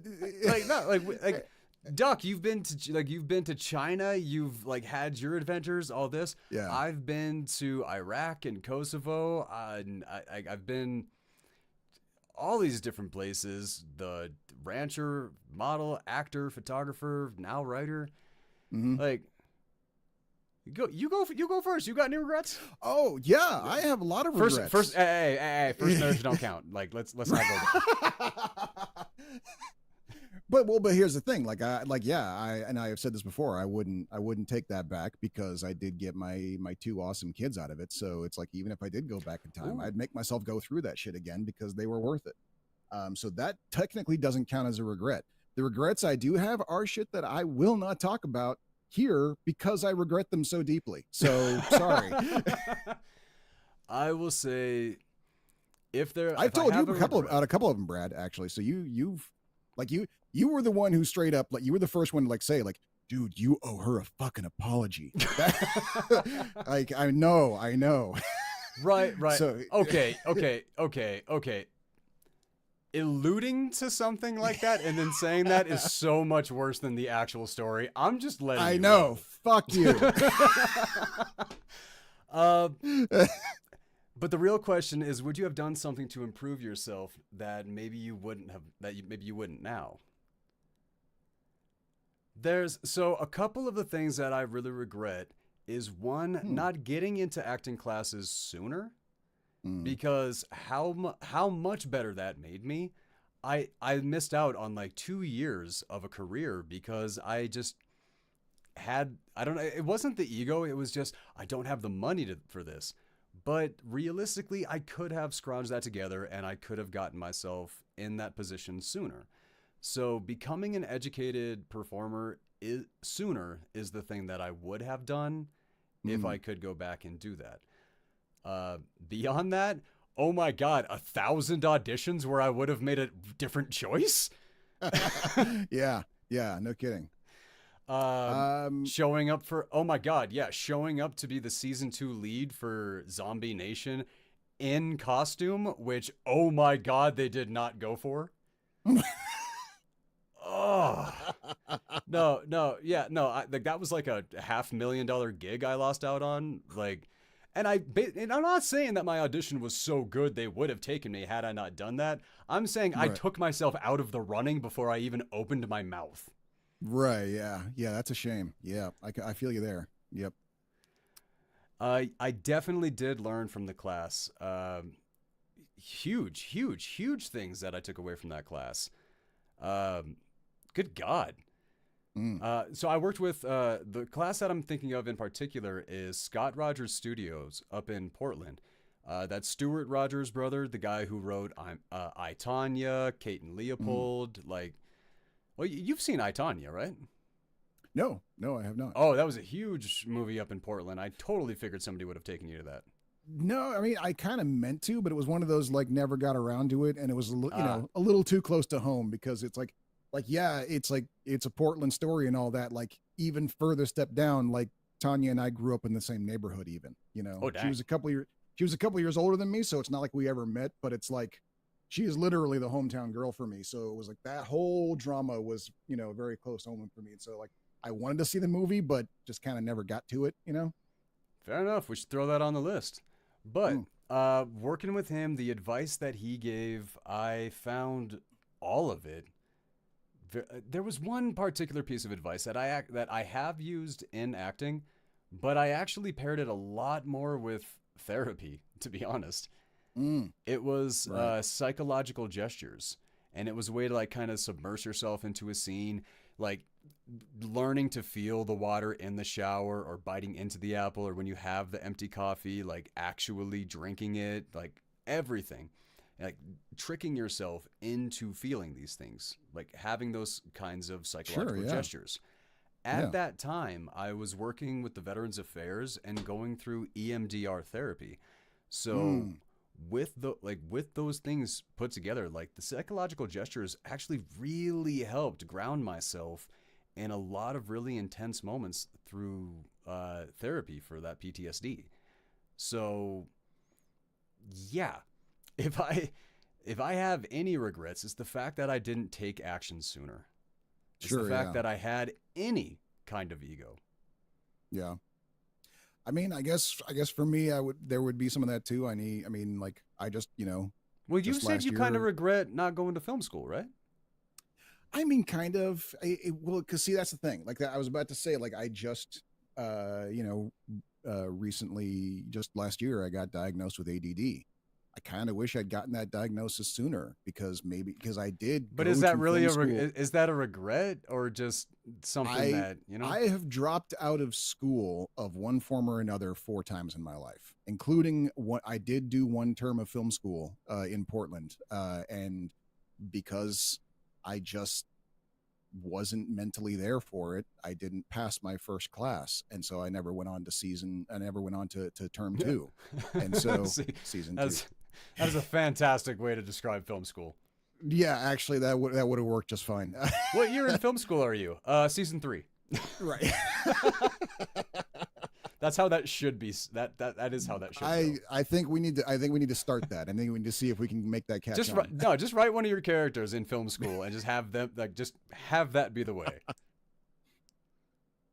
I think But yeah, so I yeah. mean, that's the thing is like I don't know if it would have. I don't know how many things would have turned out differently if I had had the diagnosis and proper medication and treatment back then. Because also the medication and treatment is kind of evolving too. It might not even have been available to me then anyway. So or it could be that truly was not because of ADD, that I am just that much of a fuck up. Like I don't know. It's kind of hard to tell where those lines cross, and so I don't know if I'd call that a regret. I guess that's kind of more just like it would be nice to know. So Well, what he's saying is kind of the mentality that you guys actually had at the beginning is the big thing is you can stand behind is even if you aren't a professional, if you have if you have that capability, if you have that, you put the work in, mhm. you don't need a degree to confirm that you're good at what you're good at. Oh, for sure, yeah. No, there's a Especially lot to be said about that.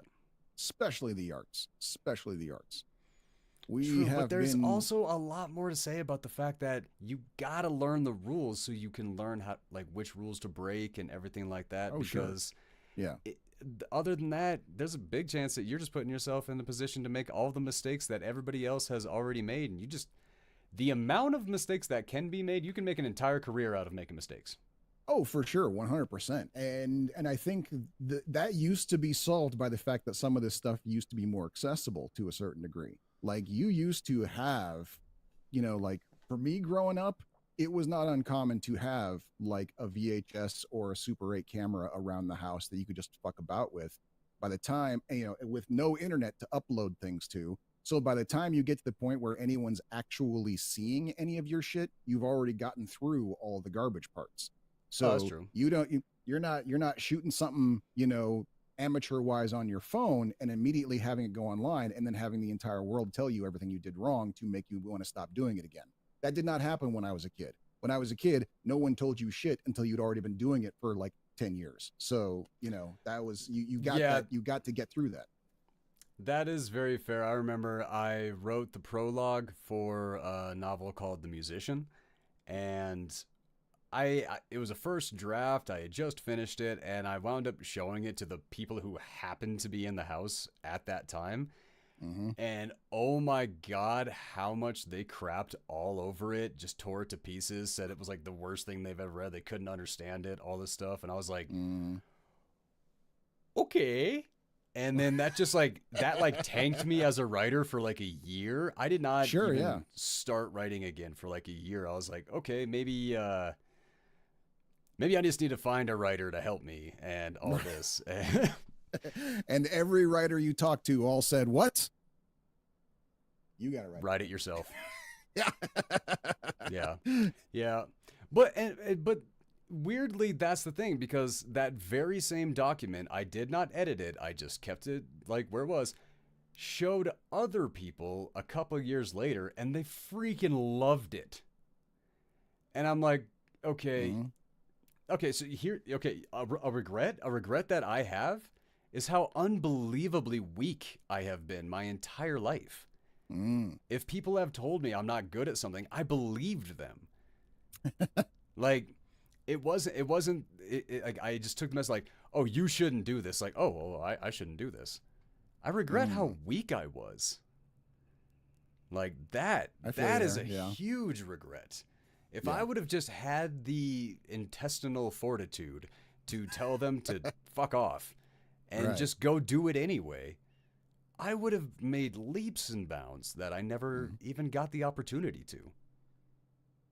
So no, big regret, big regret is believing people when they said I wasn't enough. Yep. I feel you there. That's the big one.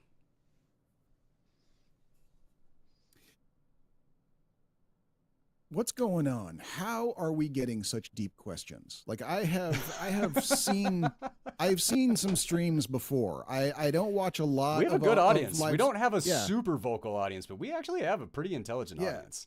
I mean, I've seen a I few like it. live streams before, and I have never seen questions this intense and this deep brought up on these streams before. So I don't know how. Yeah, I don't know how we lucked out on that one. I don't know what we're doing right, but I appreciate it.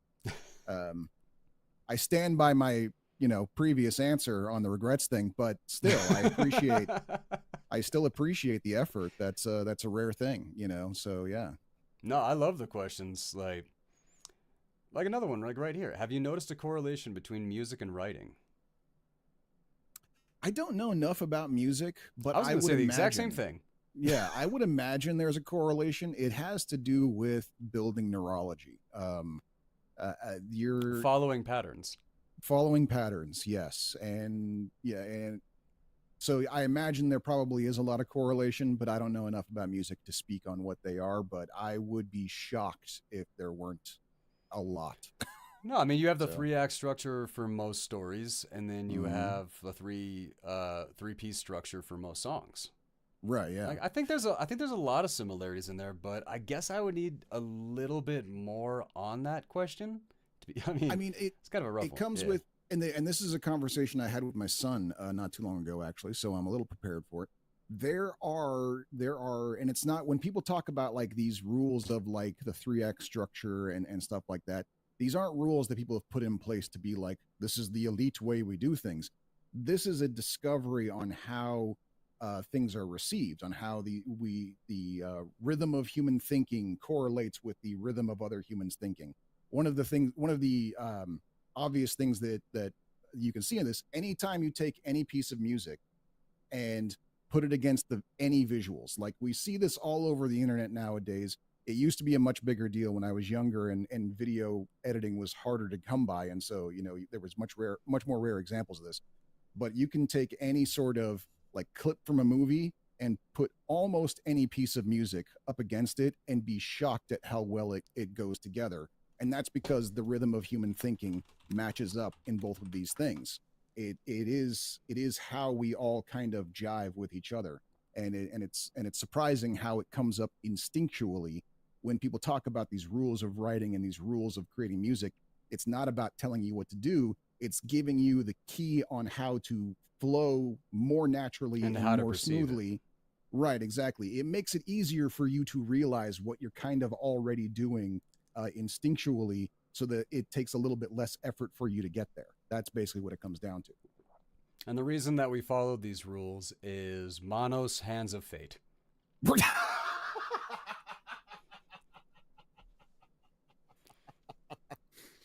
I'm not wrong. No, you're not. You're not wrong. You're not wrong.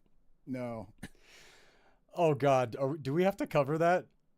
No, that movie has been covered. We're done.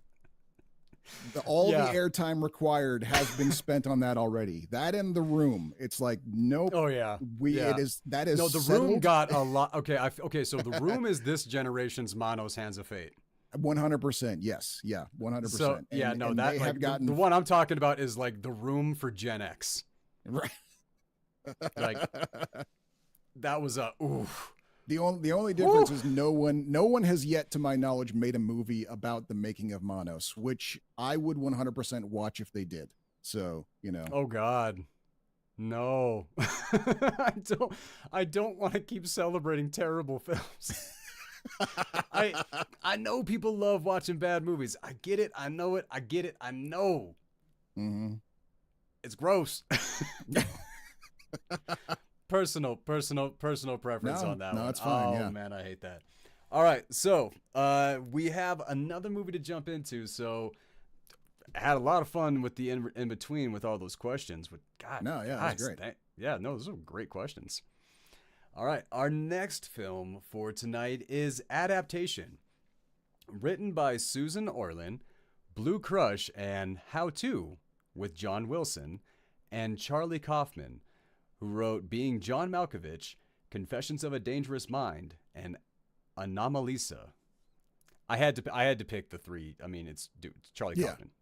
You're right. Yeah. Directed by Spike Jonze, who directed Her, Three Kings, and oh my God, a whole host of music videos. Oh yeah. No, yeah. He probably was the good God. Yeah, he probably was the star of MTV for quite some time there. Like he's got. No, I'll give you that. He's got the eye. He's good at that shit. Starring Nick Cage, Meryl Streep, and Chris Cooper, mm-hmm. with Tilda Swinton, Lightfoot, Jay Tavare, and the idiot of our lives, Jim Beaver. Oh, Bobby Singer. Bobby Singer. He's in there for like 2 lines. You had to make sure it was noted that it was him. Yes. Yes, absolutely. 100%. Jim Beaver being in the opening sequence of this movie is like the high, like that is what I was like, oh, Bobby! Like, no, I was right there. Right, yeah. That's the thing. Like when I see, like when I watch older television or movies and I see like the actors that got bigger when they were older, I love it. There is a sequence in Lois and Clark, The New Adventures of Superman, where Jim Beaver plays a scientist who learns how to go invisible and rob banks. That was Jim Beaver? Holy shit. That was Jim Beaver. Oh, man. As soon as I saw that he, like, because I checked his IMDb and I went back, I saw that he was in Lois and Clark. I was like, nuh-uh. And I had to go back. I was like, what episode? And I went and I watched that episode and I'm like, this show is so bad. It's wonderful. When that show was on the air, I fucking loved it. I'm not gonna pretend. I'm not gonna sit here and act like I'm holier than thou. That terrible show was one of my favorites when it was on. That was campy. That is the kind of like when people talk about wanting to like write campy stuff, that is the level of camp that I go to. The level of camp that people are actually requiring, I don't even understand that. No, so that's why that's why with the project that I'm talking about, I'm trying to play to my strengths here. I can bring you some ideas. I may have a campy guy for you. Some of the fun facts in the trivia about Adaptation. Nicolas Cage has said during the filming of this movie, he ignored all of his acting instincts and played the part of Charlie Kaufman exactly as the director asked him to. Like this is one Okay. one of those examples where Nick Cage just turned off the Nick Cage and actually gave us a performance Mm, that that was deliberate. right. Yeah. When And it was there's no amazing. Nick, yeah, there is no, I'm just going to be Nick Cage in this scene. He was Charlie Kaufman, yeah, the whole time. And That I thought was great. Donald Kaufman. And you know what? Speaking of Donald Kaufman, when Charlie comes home and checks his mail, he's in front of a mirror and Donald is talking to him behind. The reflection of Donald in the mirror is not the double of Nick Cage. That is actually Charlie Kaufman. So he has a hidden Wow. cameo in this, and neither of us picked up on that. Nah, yeah, no, that's crazy. That is how you do a director cameo. That's right, yeah. I think that is fantastic. Susan, oh God. Susan Orlin was at first concerned that some people would think her portrayal in the film was accurate, but then was reminded how Charlie Kaufman portrays himself in the film. Right. And the final two things that I really had on this one, Meryl Streep says this is the best screenplay she's ever read. Okay. Yeah. I don't know if I agree with that because I've seen a lot of Meryl Streep movies, even though this is a fantastic one. I mean, that's a very subjective thing, you know? Right, yeah, for sure. Yeah. And when Susan Orlin met Charlie Kaufman, she was talking about how embarrassed she was and all of this to meet him. And he's like, how do you think I feel? And then he ran out of the studio. He said one thing to her, how do you think I feel? Ran out of the studio and they didn't talk for another year and a half after that. Wow. They never met until like production was way underway. And then Nick Cage was like, oh, let me introduce you to Charlie Kaufman. And Nick Cage just stood there while she said one line, he said one line, and then ran away. Oh, to be Nick Cage in that moment. Oh, yeah, no. Well, of course, Charlie Kaufman's like, because if this is the first time they've talked and that's the script he wrote about her, yeah, I'd be fucking terrified if I was Charlie. I'd be like, she's gonna shoot me, man. Like, what? Oh my God. Yes. I mean, oh my God. He has him like, pudging himself while he's like thinking about her, and she approved the script. And it's like, okay, at a certain point, you have to recognize that the person approved it. Okay, you got it. So once they say yes, you can be a little less mortified. Maybe, but that doesn't change the fact that, like, I mean, come on, yeah, it's like there's scenes of him thinking about her, and then followed by, stories of her like plotting his murder and throwing his body away. Like, I mean, not every guy's fantasy, but still. There are some guaranteed. Yeah. But Doc, all right, this one was yours. Go ahead. All right. I took, yeah. So yeah, but I mean, I definitely would call this a must see, of course. And it because it's, oh, no. Get into the movie, man. Yeah, well, I'm about to, and I'm gonna kind of like. Oh, we're used to doing the last. Okay, I'm sorry. How to delve into everything that is this movie, because it is a movie about writing more than anything else. And some a lot of your movies are, which is, you'd think, you would think one would get tired of like self-referential movies after a while. Like, people have, like, I know my father said, like, he's sick of movies about Hollywood. He's like, we get it sucks there, can we move on? Like, I still am not tired of them though, so I don't know, and movies about the writing process and the artistic process and stuff like that, I don't, you would think after a while I'd be like, I get it, I know. But this one, it's that self-loathing, it's that obsession, and the fact that it does, at the end, he has so much fun with it, because he has that split personality of, you've got Charlie Kaufman, the auteur, who's trying to make a serious movie about flowers. And then you have his twin brother, Donald, who doesn't actually exist in real life.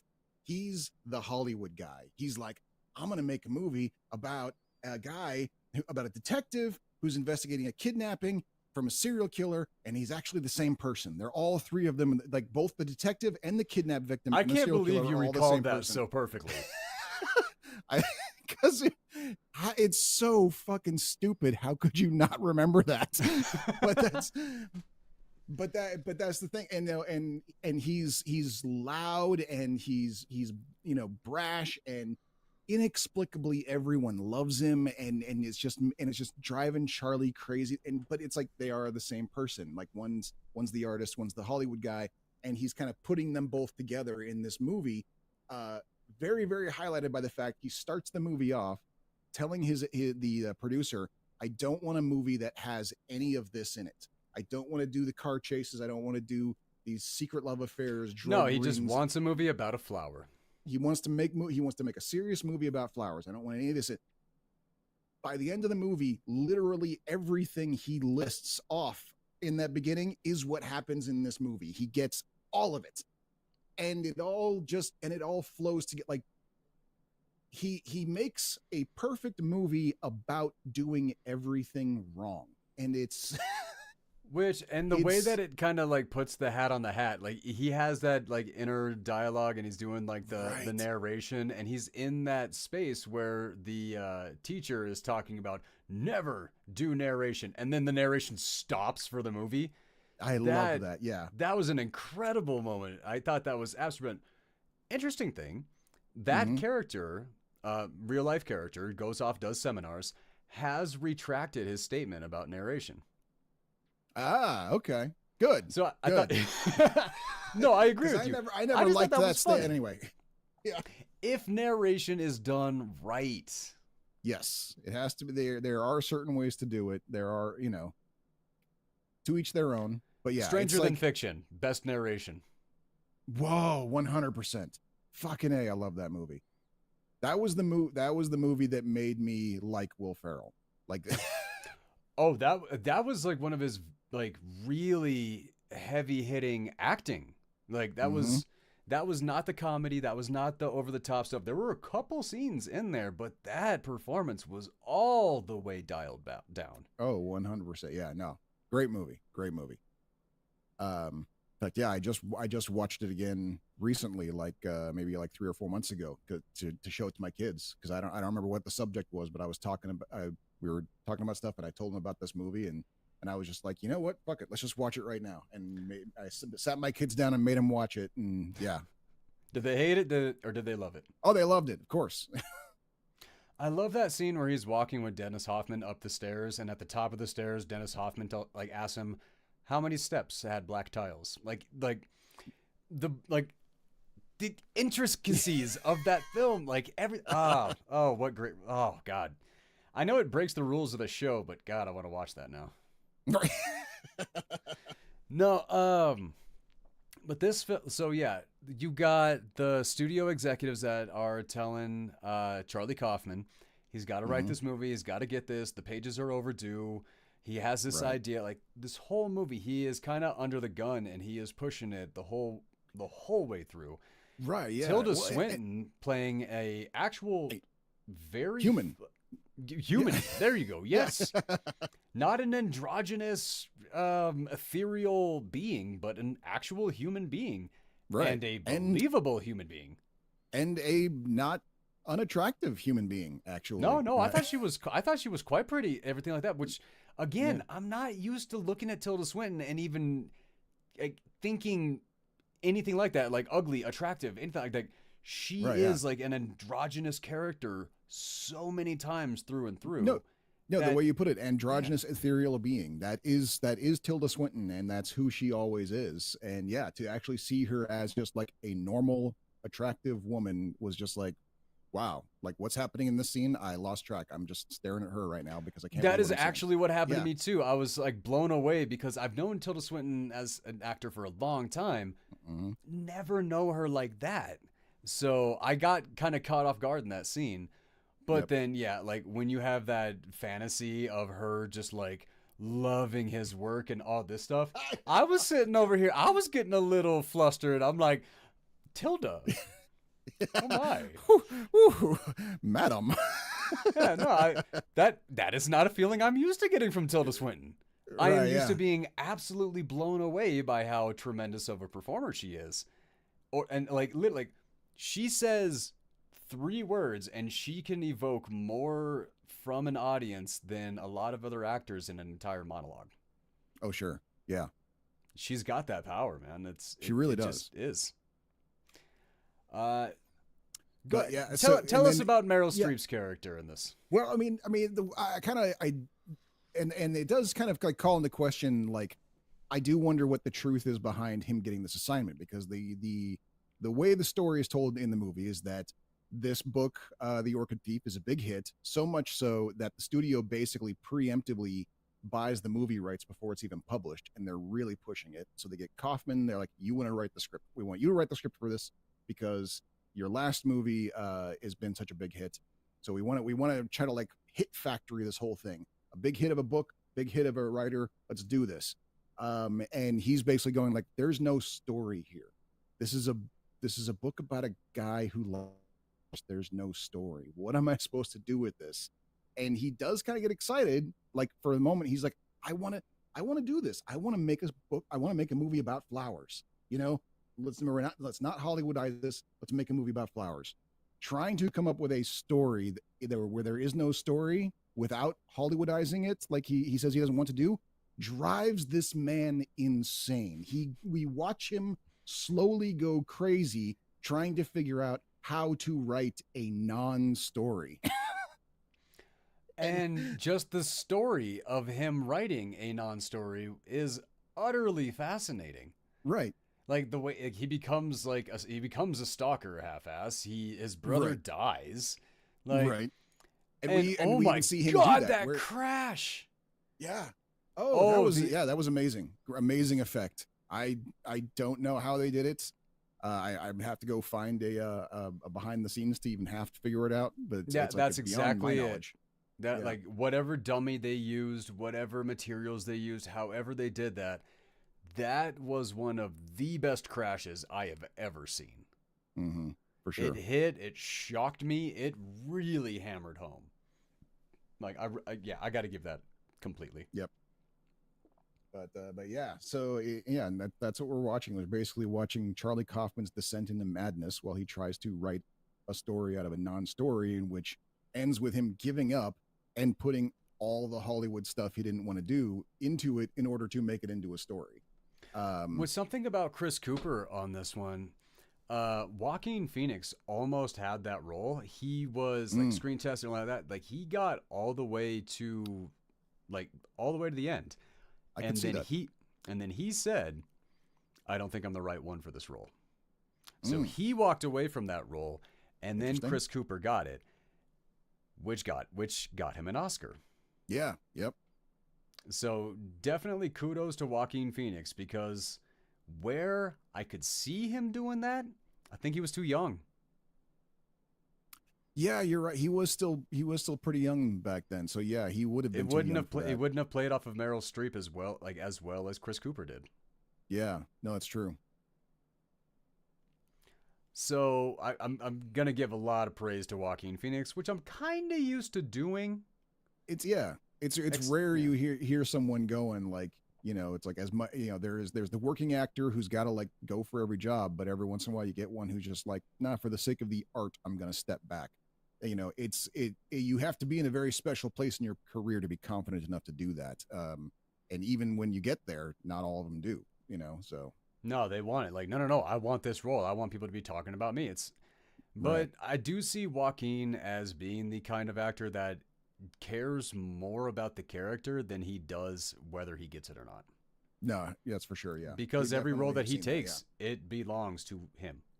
Yep. Like he knows, and he knows when to walk away, and he knows when to step forward. And a thing about an actor like that, if I wrote something and Joaquin Phoenix wanted to play it, he would have it.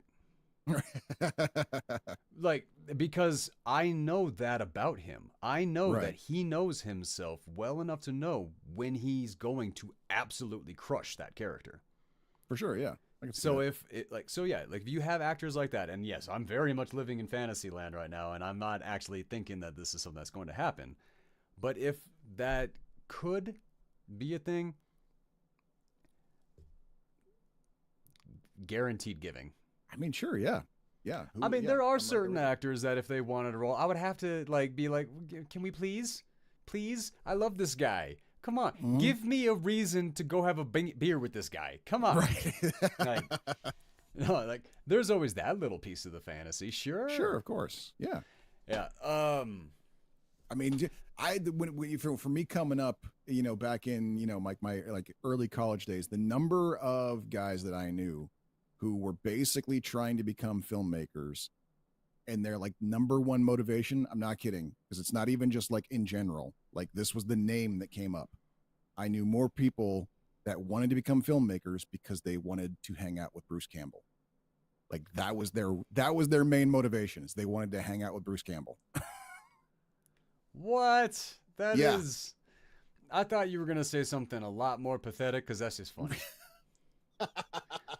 When I was in Los Angeles, I was talking to other actors and like that, and there was a moment where I realized this is not my world. I left my world. My world was Portland. My world was Atlanta.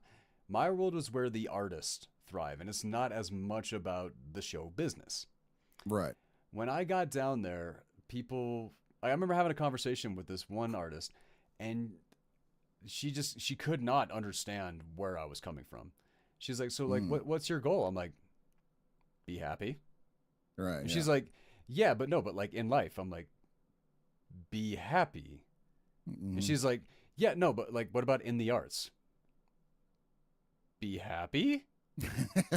Like the whole goal is to be satisfied doing what I'm doing. That's like to chase and do something that I love, that makes me happy, and to live off of doing what I love. That is the goal, is to do what I love. That's it. I'm trying to be happy. This person, I want to be remembered. I want people to talk about me. I want to be remembered. I want to never die. And I'm like, oh, we are not the same people. Is that a dig at me, sir? No, because the beauty in life for me is the fact that it does end. The fact that tomorrow is not guaranteed.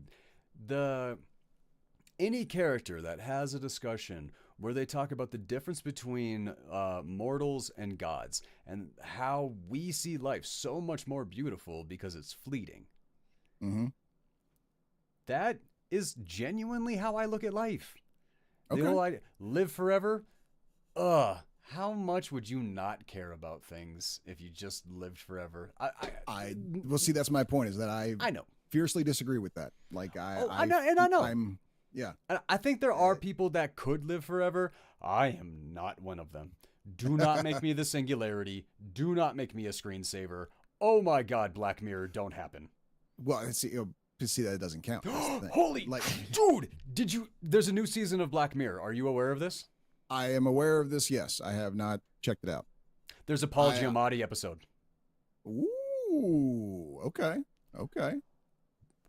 I don't care if all of our audience leaves right now to go watch that episode. Oh my God. Okay, I will check it out. Check it out. I mean, when you talk about like best like episodes of television history, this is one of the most. I very much would look at this as potentially one of the most important episodes of television history, because of the themes it hits, the places it goes. Okay. Black Mirror, I swear to God, if you were a person, I'd run away with you. Good God. The twists, the turns, the shock, the hurt, the love, oh my God. Black Mirror. Yeah, I took I came in late on Black Mirror because I mean, I've told you before about how, I've got kind of a love-hate relationship when it comes to techno panic. Yeah. I felt like that from what I heard about Black Mirror when it first came out, it sounded like it was like just another, Outer Limits type techno panic show. So I wasn't really into it. I think that's why I skipped it for the first few years. Yeah. And then, So yeah, as years go by and more people are going crazy for it, I finally kind of went like, okay. And I did a call out to, to the friends. I'd be like, all right, so which parts are worth watching. And so I basically got a curated list of like the top like 8 episodes that are must see. And so those are the only 8 episodes that I have seen of Black Mirror. The first episode of Black Mirror that I saw was Joan is Awful. Which one is that? I don't remember if I've That seen is that the one. first episode of season 6. So the most recent season before what just came out. Okay. And I may not have seen that one. Oh my God, dude. Oh, go. No, I heavily. That is your type of writing, your type of storytelling, your type of interest. Joan is Awful is peak. Okay. It is all right. absolutely peak. Oh my God. No, but the reason, like, it's like I didn't even mean to give Black Mirror a chance. I thought it was Orphan Black. Oh. Yeah. Also a surprisingly good show. Oh, incredible show. Mm-hmm. Tatiana Maslany. Wow. I know, right? Wow, did they waste her in She-Hulk. Now, I do not have a ton of hatred for that show like a lot of other people do. However, now after watching Orphan Black, right? Whoa, yeah, they could have done so much.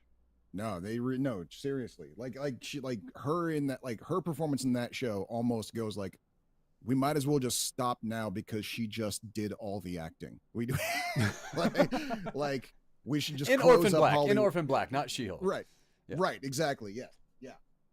She's so viciously underused in She-Hulk. It like I was excited because I was like, oh, if it's her, this is gonna be, it's gonna be some pretty major performances, and it was okay. But yeah, no real bad parts or anything like that. Like there was not a moment that she like suffered the screen, but yeah.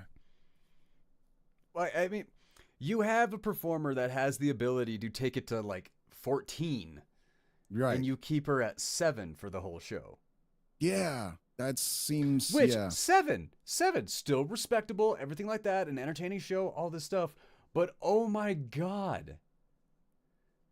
Yeah. That's like taking a Gatling gun to the battlefield and keeping it on single fire action. That's crazy. Yeah, no, that's true. All right, but I gotta ask, did you have a favorite part of Adaptation? Did I have a favorite part of Adaptation? That is a tough one because there was so much that I identified with. There was so much that like kind of like. I mean, let me think here.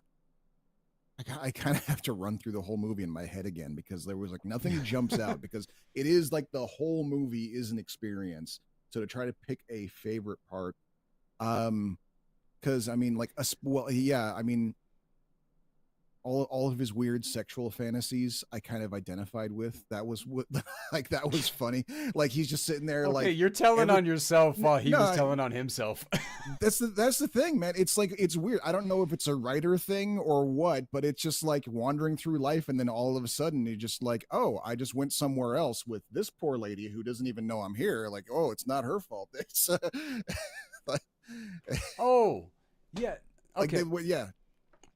No, I would say going through the favorite parts of this movie was actually Nicolas Cage's dialed back performance to actually be Charlie Kaufman. It was great to see Nick Cage disappear into an actual performance instead of Nick Cage's Ghost Rider, Nick Cage's, because that's what we're really used to. Nick Cage's a witch hunter. Nick Cage's this. Like, right. That's what we're really used to. This Nick Cage as a janitor. Yeah. This was Nick Cage being Charlie Kaufman. Really, yeah. And I really thought that was absolutely tremendous. I mean, Meryl Streep is Meryl Streep. I mean, how do you give a compliment to her that she has not already been given? That's true. Yeah. No, she, like, every movie, every time she's on screen, it's a master class of acting. That is, she and weirdly natural at it. That's the weird thing, is that it's like she does these amazing performances without coming off like she's acting. That's what's crazy. You know about what I want to watch? Hmm. I want to watch Meryl Streep playing Glenn Close. That would be mind blowing. Yeah, for sure. Because Yeah. you know she could pull it off. Two, because like I would like to see her disappear into Glenn Close disappearing into a role. Oh yeah. Well, there was even just recently. Have you seen this show, Only Murders in the Building? I've been pushed to watch it. I have not yet. It is wonderful. I love it. But she becomes a regular on season 3. I want to say maybe it's season 4. Streep? Yeah. Yep. She ends up as Martin Short's love interest by the end of the series. Oh my God! Don't tell me anything else. I don't want to know anything else. That is enough. If somebody would have told me that, I would already be watching it. So there you go. Yeah.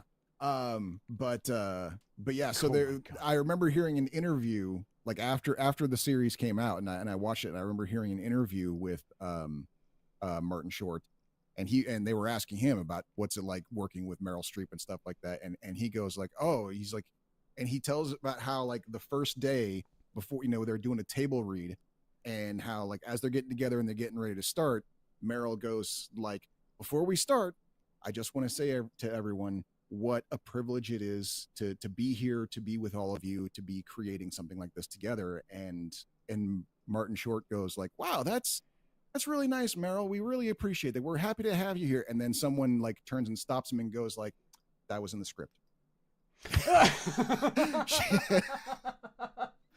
Like she's that natural that even in the table read, he forgot that she was acting. Wow. Yeah. Oh, that is okay. Yeah, no, that is tremendous talent. Guides me into another story. Did you ever watch any of the table reads for like Game of Thrones or any of that? No, I never did. That probably would be interesting to watch. Yeah. One. And it was the one that Kit Harington finds out that he kills, spoiler alert, that he kills Danny. Okay. Yeah, so, like, and when he's reading that, he's like, and he says it, and he just, like, looks across, and he looks at, like, Amelia Clark, and she's sitting on the other side just, like, it's like, doing that Amelia Clark, like, nervous laugh thing. Right, yeah. Where like her smile is like 10 times wider than her face and her eyes disappear.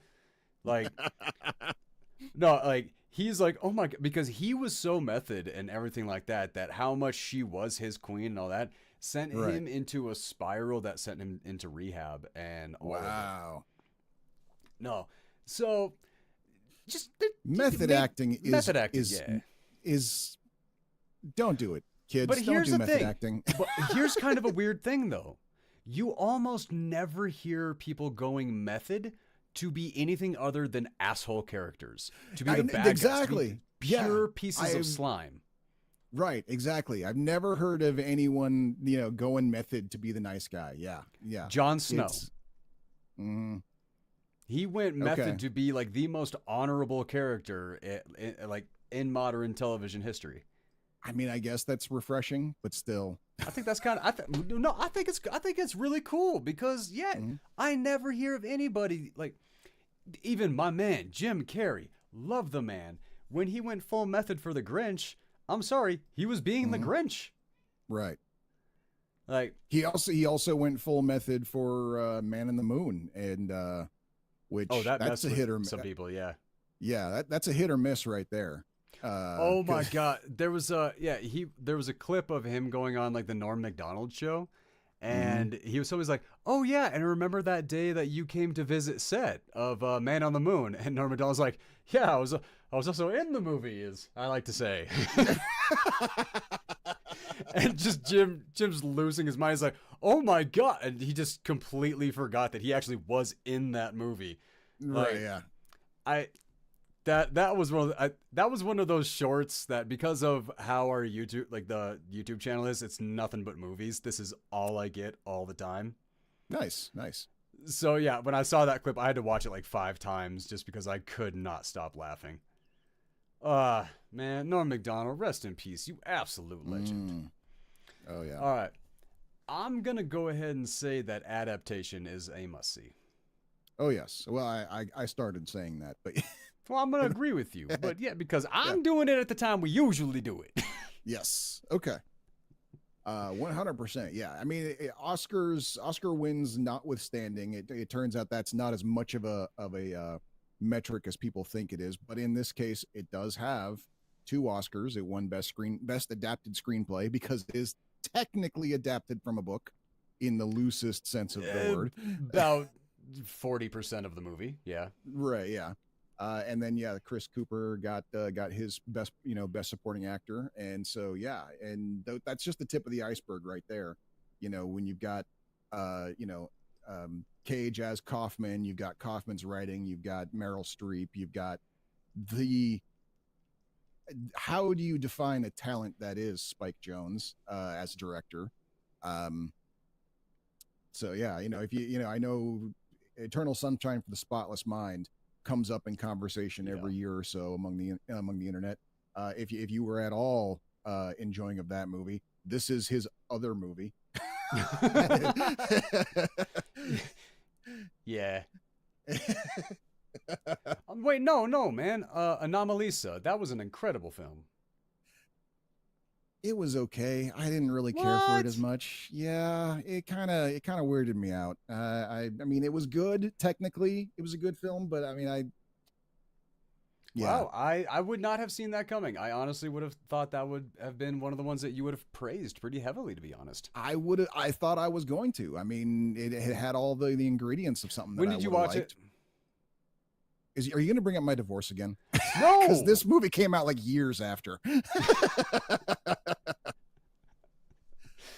When did I watch it? I think right when it came out on home video. I think is when I finally watched it. I know I didn't manage to get it in the theater, but I think I did watch it on home video as soon as it was available. So that would have been. Let's see. That would have been. Oh, I lost it. I want to say 2014-ish, 2015-ish, somewhere around there. Adaptation? Oh, Adaptation. No. We're talking about Anomalisa. Oh, okay. I'm sorry. All right. Yep. Got lost. 2015. So I probably would have seen it actually around 2016-ish then, or yeah, a wonderful point in your life. Look, bro, that affects my writing, not my enjoyment of media. Okay. All right. That is very, very fair. Right. The question was still there. I know where you were living at that point. Wait, no, Yeah. did I? Was it with Steven? Were you part of that house? Not yet. No, this would have been a few months before that. Mm-hmm. Not a no, actually. Which one was worse? It's a good question. That is a good question. No, I don't think Adaptation had any weak spots. Like Brian Cox showing up. Even I mean, good God. Yeah. Well, Didn't you say? I think you mentioned this when we did the live watch too. The guy who that character is based off of, the real life guy, he personally requested Brian Cox to play him, didn't he? He did, yes. Yeah, which a great call, I get. What honestly though, I mean, we're talking about Brian Cox here. Who would you have play you in a situation? I was gonna say Brian. I would be fine with Brian Cox playing me. Yeah. Okay, I would be fine with He's like 30 years older and 100 pounds heavier, but I'm cool with it. No, but like, who would you cast to play you and actually be accurate? Based on the comments I have gotten from the people who I have met in my life, telling me who I remind them of, probably the best way to go would be Christian Slater. I personally don't see it. But I have had a lot of people in my life tell me that I remind some of the old Slater. photos that you have shown me. I do see it. Mm-hmm. I do see that. For me, but he's also like 10 years older than me, so I don't know how well that would go. So, well, yeah, but Hollywood, yeah, lot easier to balance that than Brian Cox. Right, probably true. Yeah. No, the ones that I have gotten do not make any sense for an actual casting. Mm. It's just my dumbass smile reminds people of Tom Cruise. My eyebrows and brow ridge remind people of Colin Farrell. Like I am an Okay. amalgamation of a bunch. But I think if I was actually to pick somebody to play me, I think it'd be Justin Long.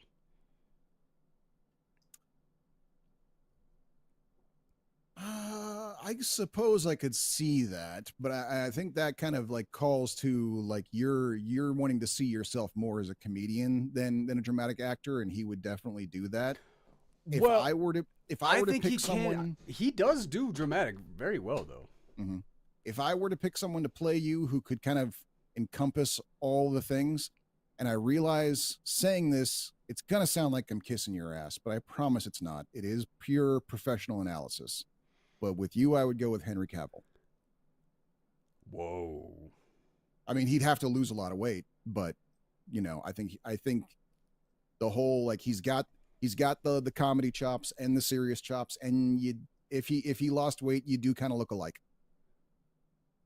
Yeah, that does sound like you're kissing my ass.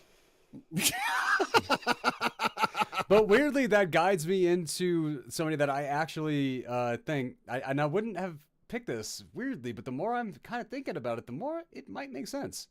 Hmm. Charlie Cox,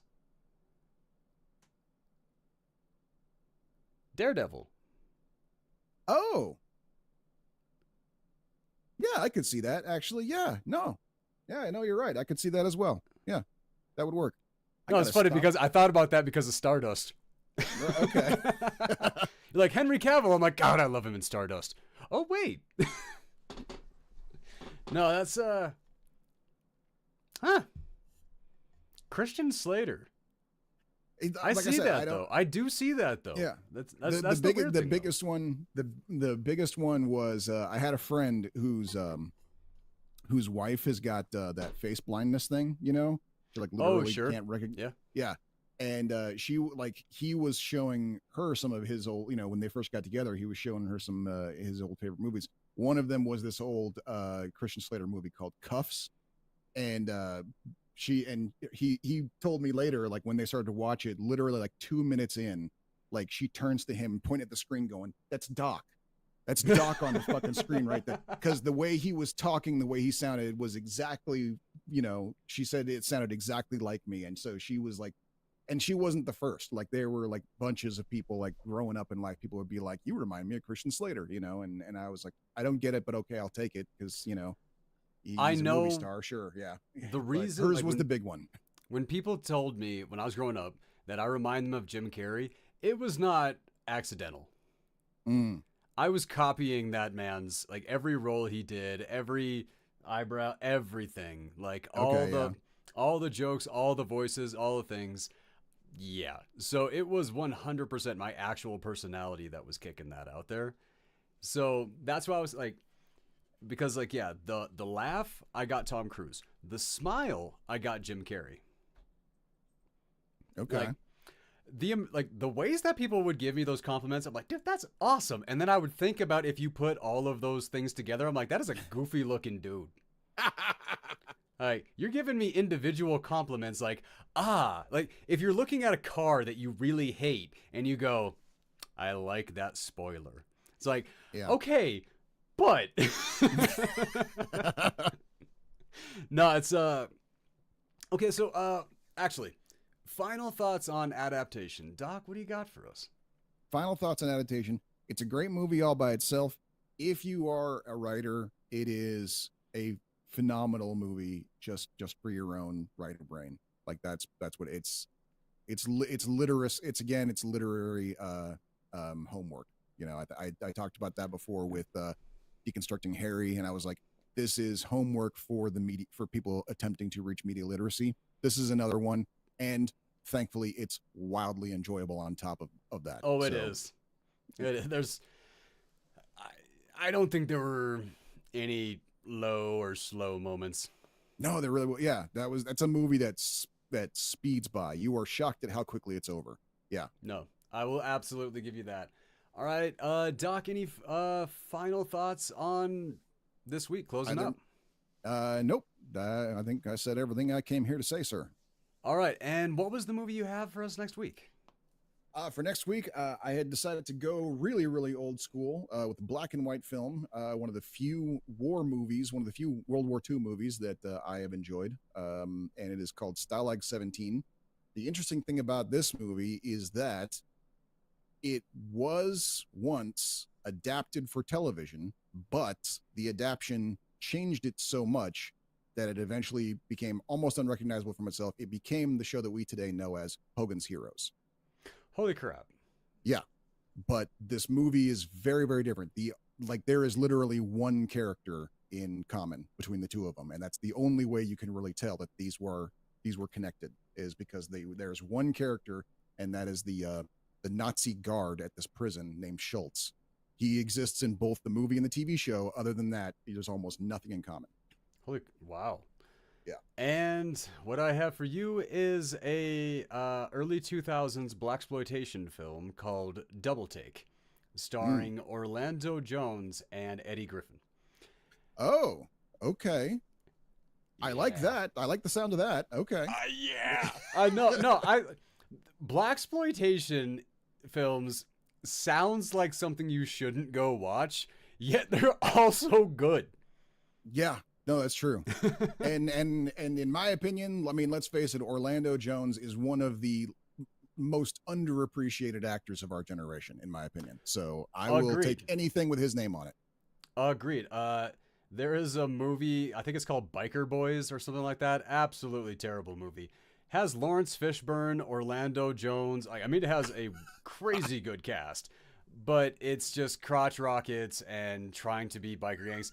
And in the final race of the film, they're actually going like 30 miles an hour, and the posts and the grass is going by so slow that anybody can tell. And it's really, really bad. But there's a moment where like these guys come up and they start doing all these tricks and stuff on their bikes and like showing off and being all cool. And Orlando Jones' character is in a wheelchair, so he comes out and he just stops one wheel and he spins around on his wheelchair, and that's like his response to them doing it.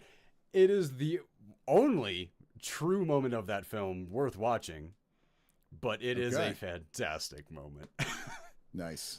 But the movies that we're going to be covering is, Doc, one more time. Stalag 17. Stalag 17 and Double Take. We'll be back on next Thursday. Actually, no. So we're going to do Double Take on Tuesday, and then we'll do Stalag 17 next Thursday. And then we'll follow up with another podcast the week after. All right. We will see you guys next week. Good night, everybody.